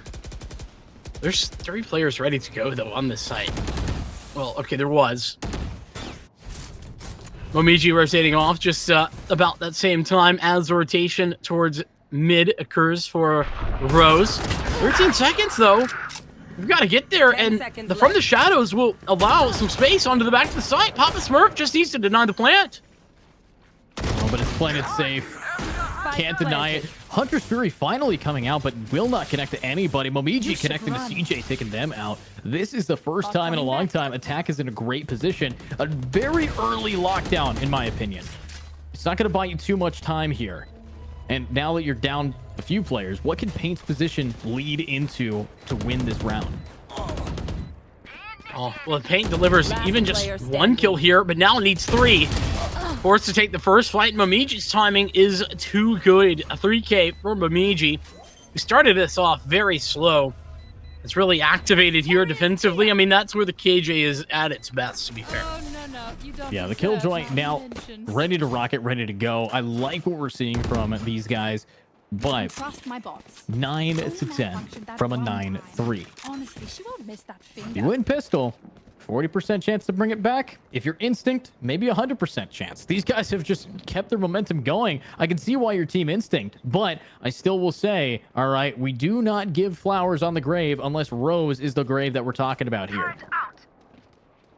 And listen, the grave not yet dug yet, okay? We've gotten, you know, quite a close game at this point, but it's not over yet. And it's certainly not guaranteed to go the way of Instinct either. They've had a grand comeback, but that comeback is not a guarantee yet. A little bit of a slower approach this round for Rose. Trying to make their way up mid. Nobody actually there to be meeting them.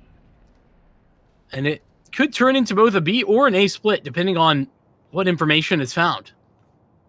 Oh, absolutely. I mean, the B or the A doesn't really matter as long as these guys just take their time. Honestly, take mid. It's the one place I haven't seen them take a lot of space in. And if we compare that to how this defensive team did it on Attack, mid is one of the places on Ascent where if you have control over, you can take either site handedly. Certainly hasn't been a main point of attack just yet for Rose. And it looks like it's going to stay that way. Just a bit of a split. There's still one player, Sova, hanging out in that position. See what CJ can do to activate. In the meantime, the rest of the team approaches towards A, but the spike's rotating the other direction. Oh, And there we go, though. Sworn here with a double down, taking this up, and finally we're seeing some real picks get flown. But with 13 seconds, they have to get the bomb planted on A. Paint needing to now back it up. Are they going to be able to get the bomb planted? One enemy You remaining. got to go for the plant. Spike down. Just A. enough time with 4 seconds remaining. That gives you barely enough and will get planted. Looks like But talking about planting, it's roses planted all across our scoreboard right now as they have finally broken the streak here, Vincent. Well, Soren's also planting so many frags across the kill feed. 3 to be 20. precise in that last round. Got literally the entire B site and then got another kill afterwards. Somehow, some way, I don't know how they were not traded, but it just didn't work out. Hold up. You saw the adjustment over towards the A or B site with the spike? No. They ended up having to go A. Yeah, sorry to cut you off there, Vincent, but this is defense side. Instinct's 3rd timeout of a game. Oh. Each team is given 1 timeout per side. So I know that you said you're not very good at math, but I think Instinct here sucks at it. Yeah, listen, I'm not very good, but 1 plus 1 I can handle most of the time. Yeah, Yeah, no, I don't. I'll let our admin team. They can figure it out. I don't know what has to happen here. Well, that's gonna be a problem for somebody else here, Vincent. Yeah, we not gotta our talk about problem. gameplay. Yeah. All right. Well, as the admins do different things and then call it. I call it tech timeout immediately afterwards. Anyway, dudes, what?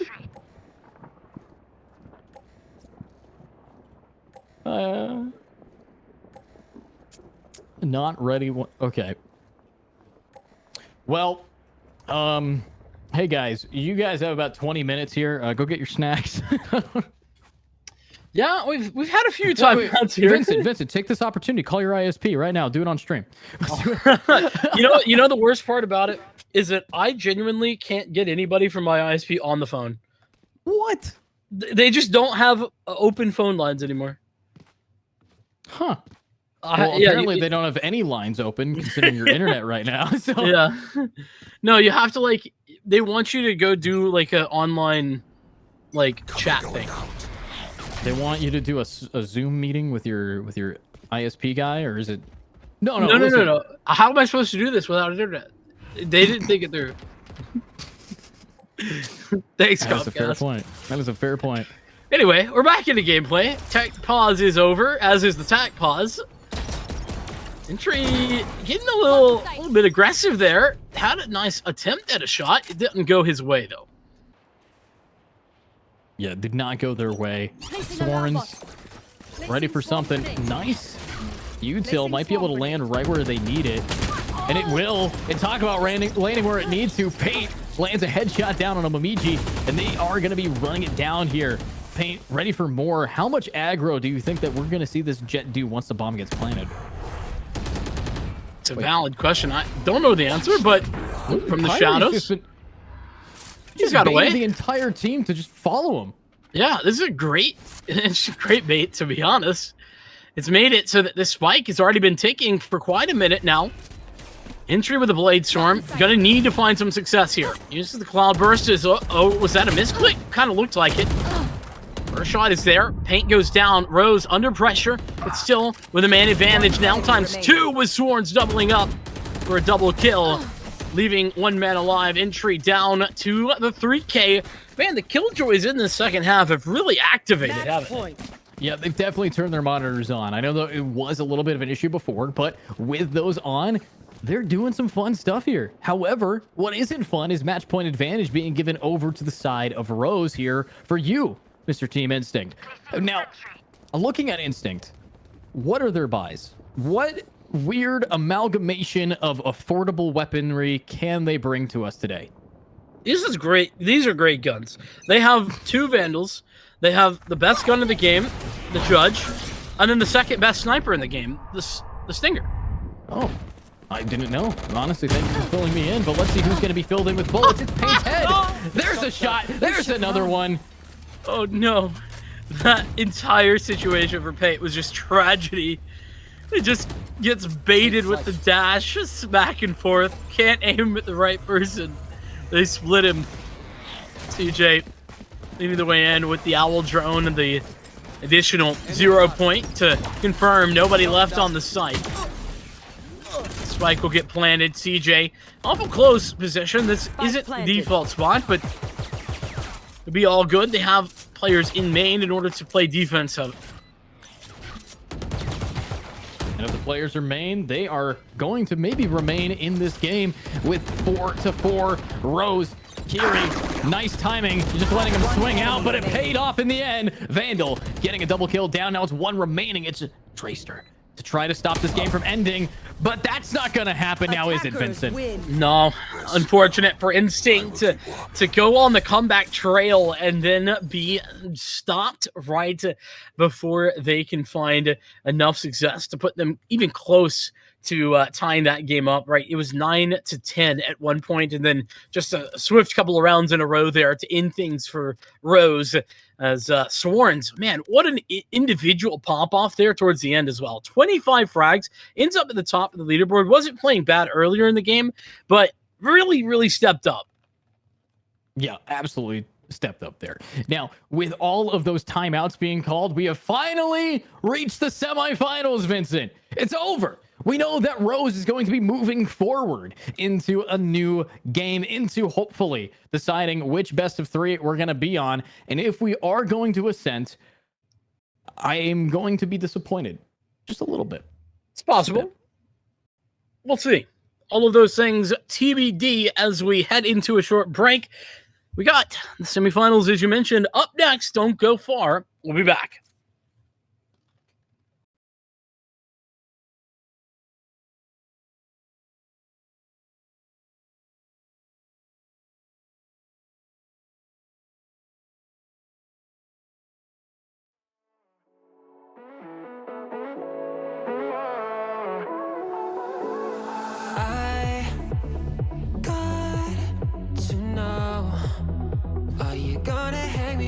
Try if I give my all, my all. I need to know if you feel just like the way I feel for you. And every single day can find the words to tell you how I feel. But I know that there's nobody else that doesn't like you do.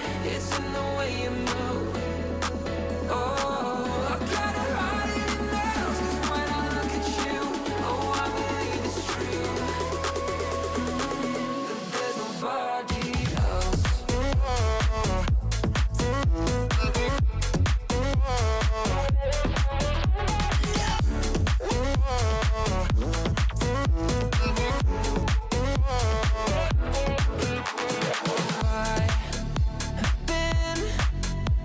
out all the gates of heaven, would you fall with me to hell, to hell, to hell, to hell? I need to know if you feel just like the way I feel for you. And every single day can find the words to tell you how I feel. But I know that there's nobody else that doesn't like you do. It's in the way you move. Oh, I've got it right in the nails, 'cause when I look at you, oh, I believe it's true. That there's nobody else.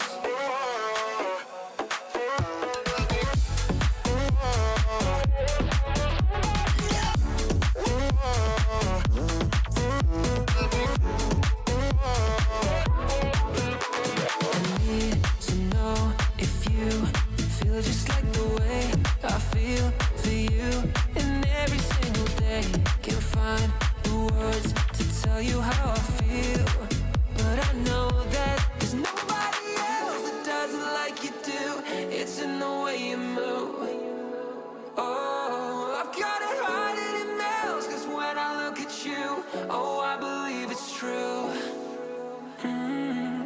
there's nobody else.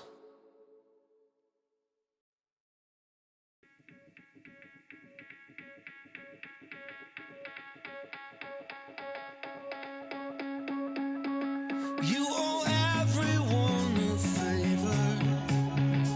Watch the population rise. And if you want them to like you more, that only costs you who you are. Keep away from the ground. Live in the clouds. To the ones who are doubts, release the hounds. I've been thinking lately about the writing on the wall. How I died for your approval, like this for far too long. It's like a nightmare, doing what you want, just like a nightmare. It's such a nightmare, trying to keep everyone happy, just a nightmare. Keep away from the ground. Live in the clouds. To the ones who are doubts, release the hounds. Have you ever felt this free? Like I am you and you are me. It's such a nightmare, trying to keep everyone happy, just a nightmare. Keep away from the ground. Live in the clouds. To the ones who are doubts, release the hounds. It's like a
I feel on top of the world, I feel on top of the world right now. I feel on top of the world, I feel on top of the world right now. I always wanted the world, I wanna conquer the world right now. I feel on top of the world, I feel on top of the world right now. I call the shots in the man with the plot and we only go bombs away. Ain't no one protecting my mind as a weapon, that's why I'ma dominate. Taking advantage of every second, now I ain't got time to waste. They all tryna sign my name, they want me to sign my name. Counting your blessing while I count that in my winnings. We take 50s and 100s and throw them up to the ceiling. Everything I envision, now everybody gon' witness. Only difference between us is I ain't stop till I finish, yeah. I feel on top of the world, I feel on top of the world right now. I feel on top of the world, I feel on top of the world right now. I always wanted the world, I wanna conquer the world right now. I feel on top of the world, I feel on top of the world right now. Savage, you've been distracted, your best my average, there's a reason for that's a fact. So they snapping back, mad at the fact that I don't have a backup plan, I ain't need that. Outworking everybody when I relax, so I ain't tripping about none of y'all feedback. Heard that, wonder when I'm gonna peak at. And that's why you count your blessing while I count that in my winnings. We take 50s and 100s and throw them up to the ceiling. Everything I envision, now everybody gon' witness. Only difference between us is I ain't stop till I finish, yeah. I feel on top of the world, I feel on top of the world right now. I feel on top of the world, I feel on top of the world right now. I always wanted the world, I wanna conquer the world right now. I feel on top of the world, I feel on top of the world right now. I feel on top of the world, I feel on top of the world right now. I feel on top of the world, I feel on top of the world right now. I always wanted the world, I wanna conquer the world right now. I feel on top of the world, I feel on top of the world right now.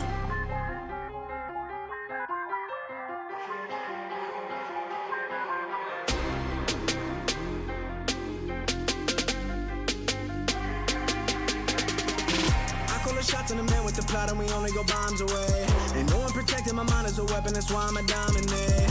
Taking advantage of every second, now I ain't got time to waste. They all tryna sign my name, they want me to sign my name. Counting a blessing while I count that in my winnings. We take 50s and 100s and throw them up to the ceiling. Everything I envision, now everybody gon' witness. Only difference between us is I ain't stop till I finish, yeah.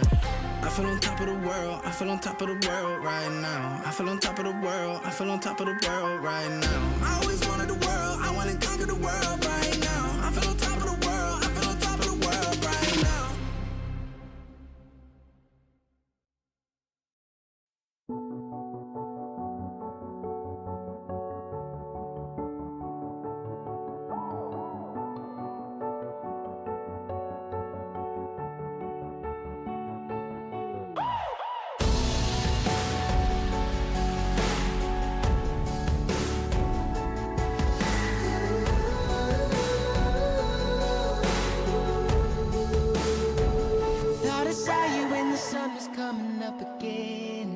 Now I think of everything you told me. Said you had me like a river running through my skin. Sometimes we all get lonely.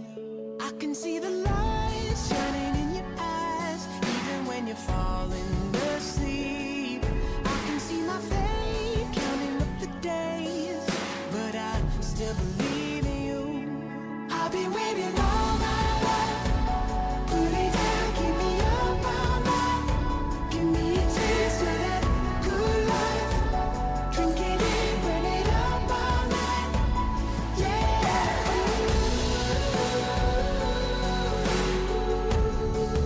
Burn it up all night.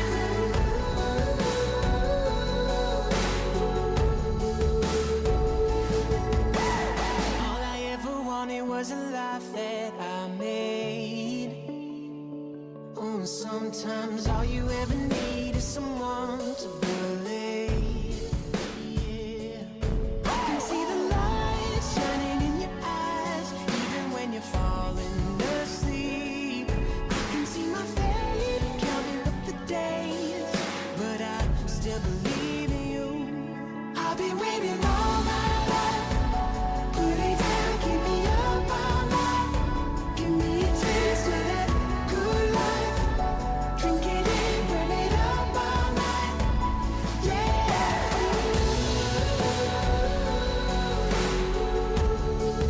Burn it up all night.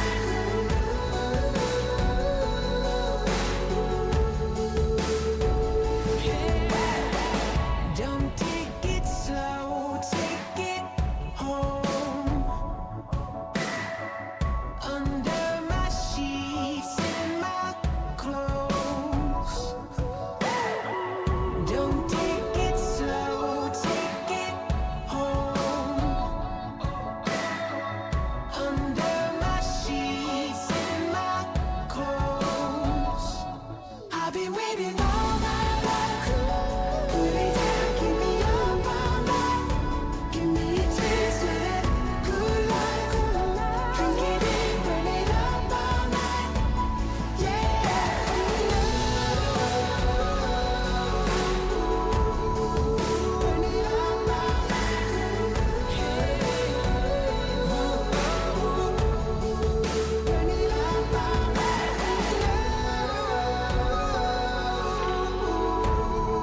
got one. Stop saying you're a boss when you not one. You ain't sacrificed, nah, you ain't lost none. All over the gram like you got a bag. You ain't big dog, we ain't hearing none of that. I'm in the gym looking like a running back. How you know the flow got 'em coming back? Who I was in the past, I'm unattached. Only focus in this moment is bringing the summer back. Oh, respect my grind, elevate souls and I spread good vibes. Young divine, you know I gotta shine. Raise your hands for a good time. Aight. Vibe until the morning, sleep until the noon. You said that you want it, so I got it for you. Let's all get together and show them how we move. We move, we move. 3, 2, Bringing 1, summer to drop. you. Oh, ready, let's go. 'Cause you know how we roll. Let's take it. Round the world and back again. Ready, let's go. 'Cause you know, like I know, We'll take it. Yo, hold up. Let me switch my flow up. Back in high school, they were telling me I'll blow up. Doing talent shows and man, everyone will show up. Got in an accident and still made it for them to go nuts. You know what? I'm so So what? I'm so That means I can't describe the way I vibe, the way I slide. And with the rhymes that make the dimes, I'll close their eyes and fantasize. Young divine calling their phone number. No, you know I love it. And you know me, I can't sleep without blazing beats on stages for their ones gracefully. And I got a smile that they hate to see. Young black successful, though life gets stressful. Though life gets stressful, go and vibe out with whoever you next to. Vibe until the morning, sleep until the noon. You said that you want it, so I got it for Got you. Let's all get together and show them how we move. We move, we move. 3, 2, Bringing 1, summer to drop. you. oh, ready, let's go. 'Cause you know how we roll. Let's take it. Round the world and back again. Ready, let's go. 'Cause you know, like I know, We'll take it. round and round again.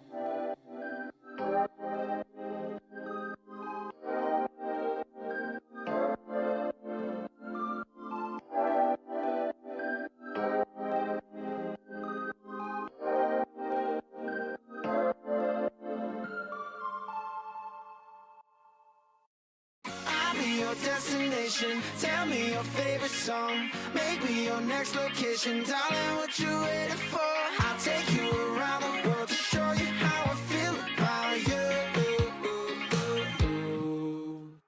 Vegas, or we can fly to Rome. Ciao, Bella.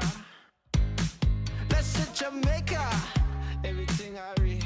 Tequila down in Mexico. We can lay low, spend a week under the covers. We can go to Saint Tropez. What you got to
Ooh.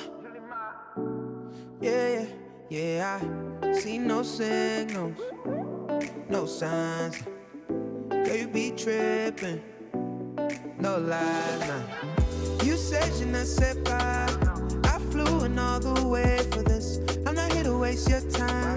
I just can't give you vibes, you changed a bit. Girl, you mad teasing. I don't mind leaving, just let me know. She told me take it easy. Hey, yeah. I just came here to make y'all feel good. You know what the message is. Suddenly you with me now. You know what the message is. I be running wild for you, babe. You know what the message is.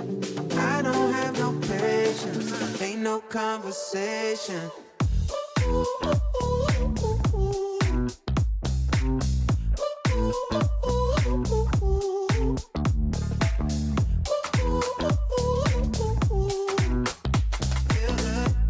Sometimes make you feel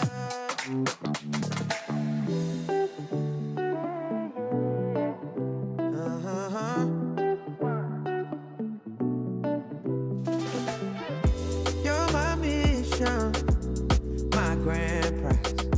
Catch my vision, no damn pride. Girl, you max easy. I don't mind leaving, just let me know. Then she told me take it easy. Yeah, yeah. I just came here to make y'all feel good. You know what the mess.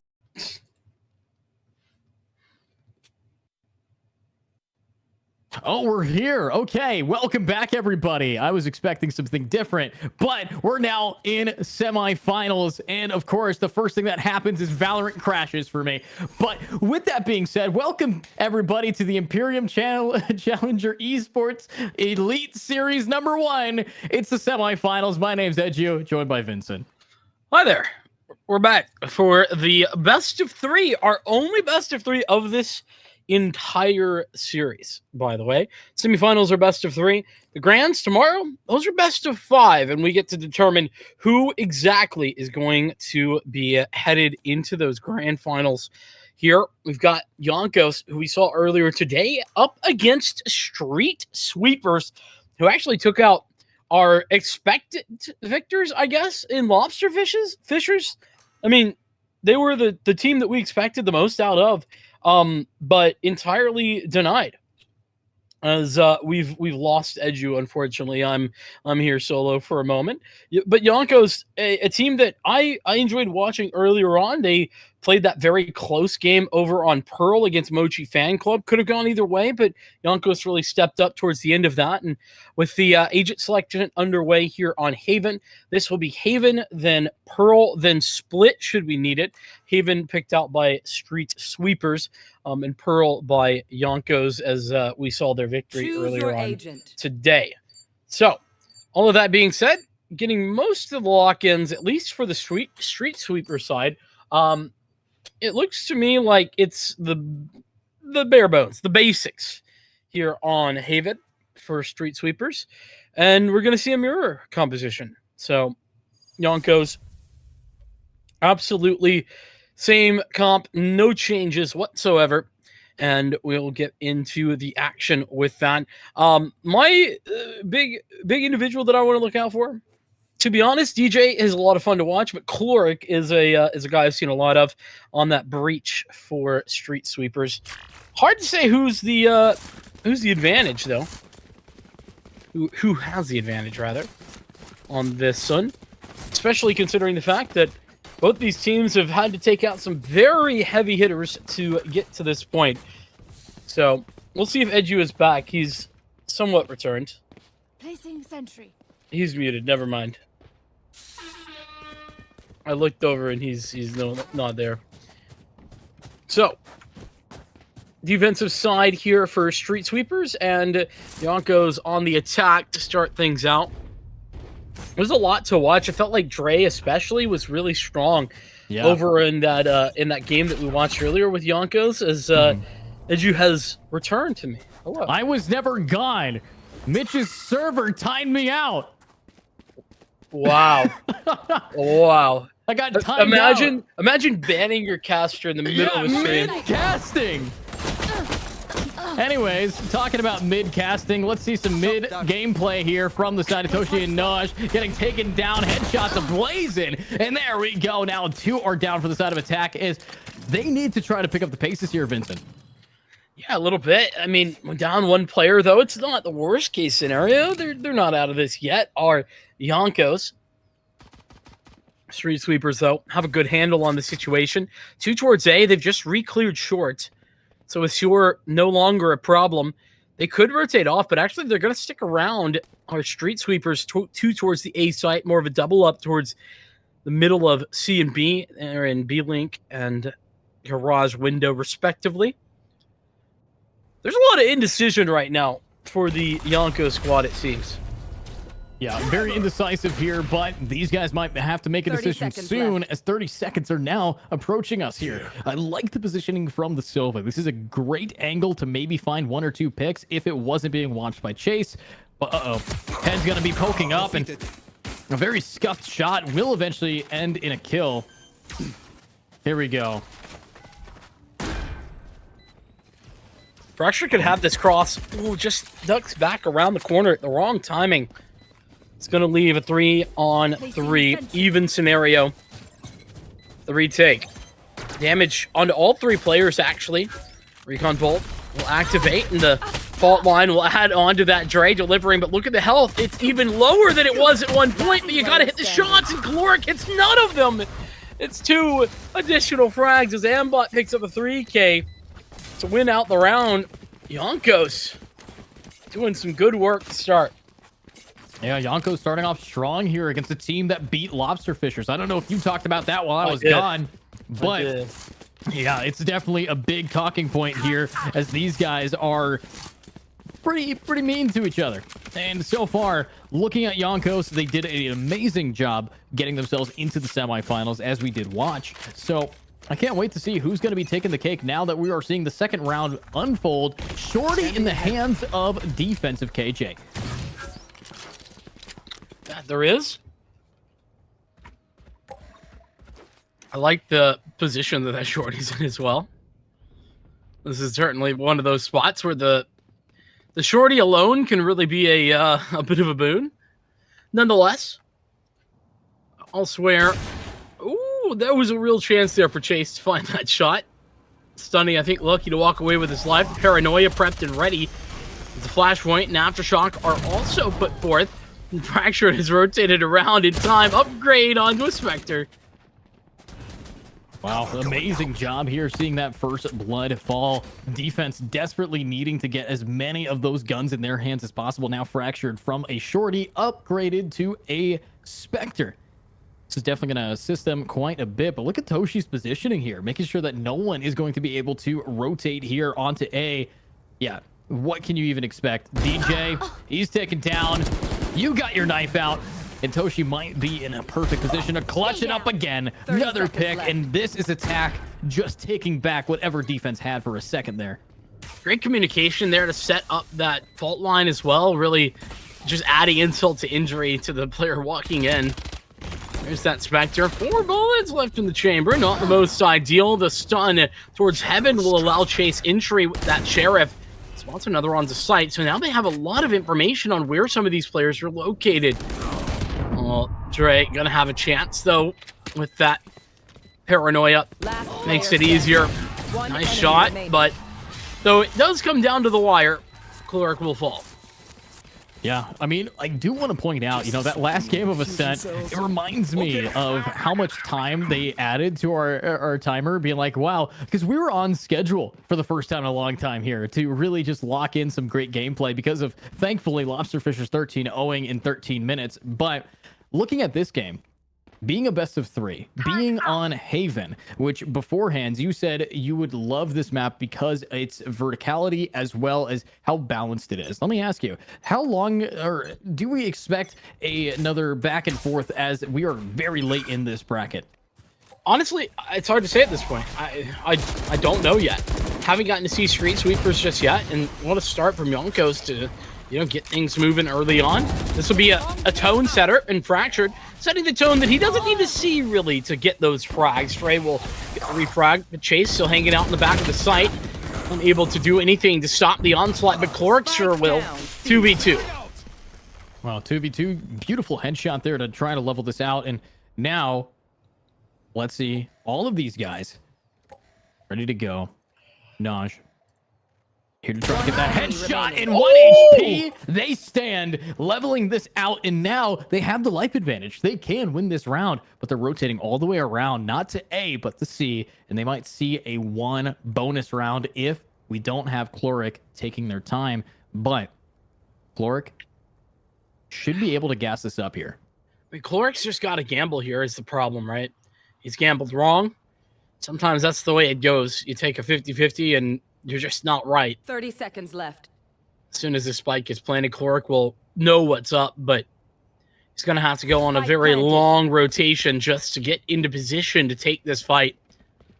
He's going to go for it, it would seem, all the way through spawn, and he's got actually a pretty reasonable chance to do so. He's got an aftershock, and he has a fault line.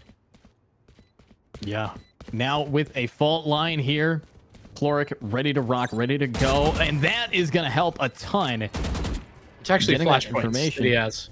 Nowhere to run. Aftershock, flashpoint. What will be shocking is if he manages to clutch this up against the Hunter's Fury, who is early popped. Flashbang, there's one. One enemy remaining. But there's no time. They can't get back to site in time no matter what. Good damage, though. And unfortunately, it is bonus round 1.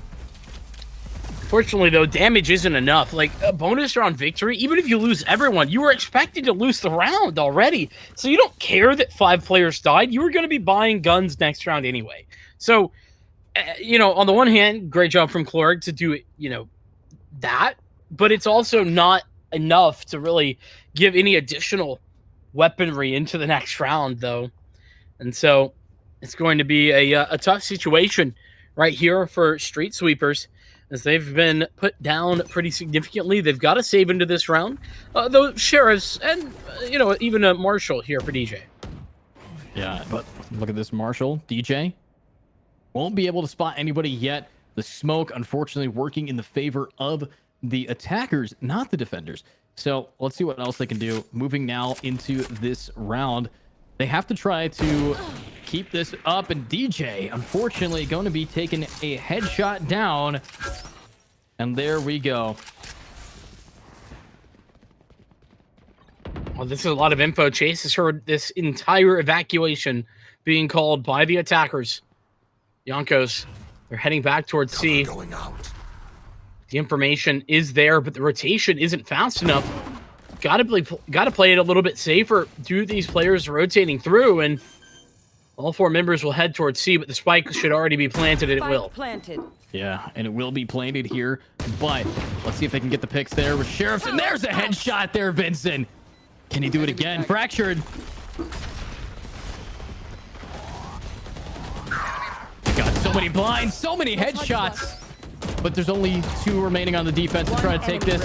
Cloric, you need to manage a 1v3, and you can't even manage a 1v1 up close and personal against Toshi. Great round from Toshi. 3K. I mean, yeah, it's up against a bit of an eco, but it's not really going to matter all that much in the long term.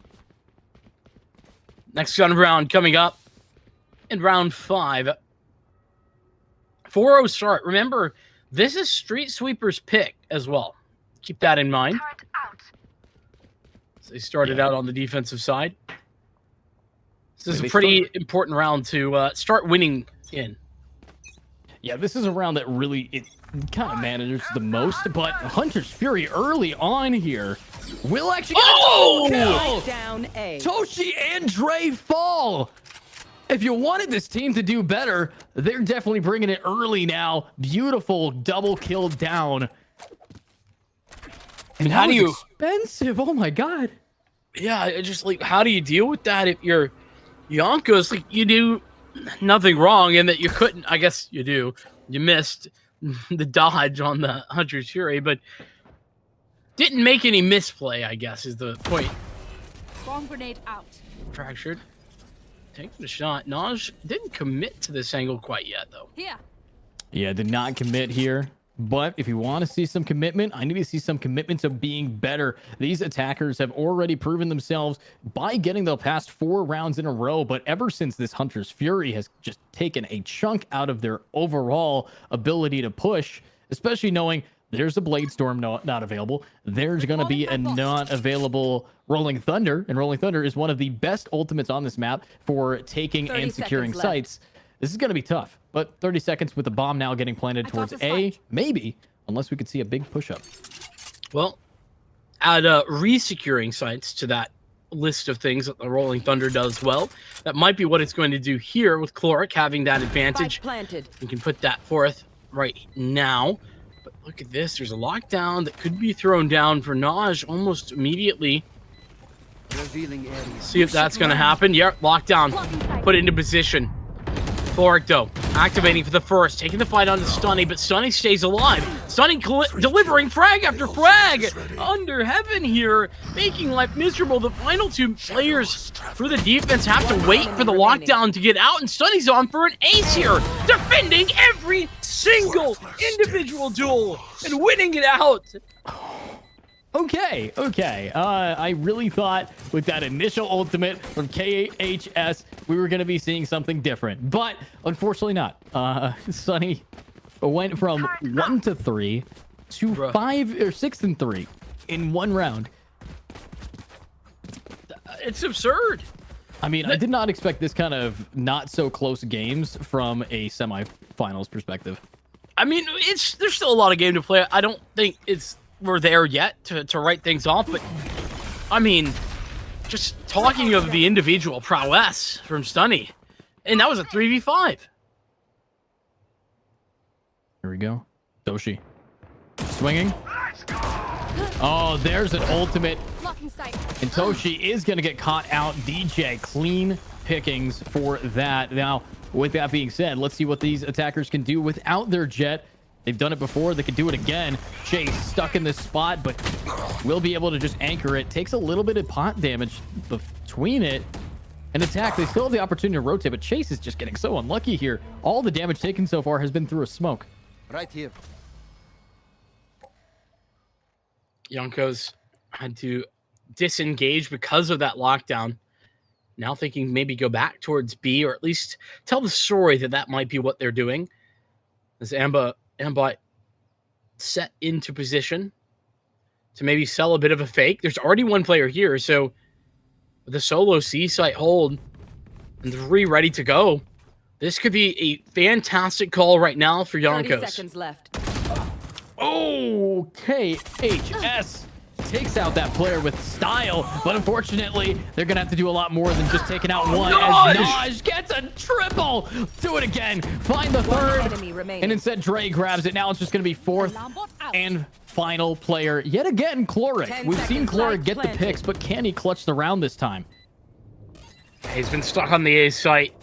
Chloric going to be heard, Guardian in hand, and he's doing nothing but falling. Dre coming out the better of the 2 breaches, and the Rolling Thunder was used on the attack side there for Yonkos. Maybe a little unnecessary based on the outcome, but darn, that looked good. Yeah, it does look clean, but now we're seeing a timeout to maybe help these players clean up their act. 6-0 is where we're seeing the scoreboard heavily favoring Yonkos right now, and I gotta point out, I was excited to see how Street Sweepers were going to play this out, considering, you know, they 5-13'd the other side, who started off strong today, of Lobster Fishers. So the fact that they brought that kind of heat and are now lacking a single round halfway through this half, I'm concerned for them, Vincent. Do we remember what map Lobster Fishers lost to Street Sweepers on? I can check right now for us, actually. But I do know Lobster Fishers 13-0'd on Haven, so maybe it was not Haven, is what I would assume here. Yeah, that's kind of what I was getting at. I wonder what the decision making was. The reason I'm bringing it up again is wait, not Split. It was on Haven. It was on Haven. It was on Haven. What? And that's why I was asking, because Street Sweepers picked this map. It would make sense that was one of the strong maps that they've been playing all day. And yeah, this is a huge surprise right now. I mean, to be fair, Street Sweepers a bit of a pugged mix. I mean, they had 30 players on the roster, so you can't imagine that they were they're a full team. Okay, what if I were to tell you I have the full stats here of that game? All right. Give me the It deets. was Lobster Fishers versus Street Sweepers. Started off with Lobster Fishers. Hold on a second. We need to come back to this. Yeah, we do. Blade Storm. We'll jump back in. All day. When Tashi isn't going to give up all the blades, still has a blade ready to go. Spike planted. That shock dart will do some damage, but the owl drone will be required to find further information. Oh, big pick there. Cover going Only out. 2 remaining for the CTs now to take it. Chase. Trying to chase that success. He's going to have to bail instead. But now, as these guys are saving the round, I'll tell you, we've seen Chloric. He's currently the top frag of the side here for the defense. And he was the top frag during the last Haven match as well. 20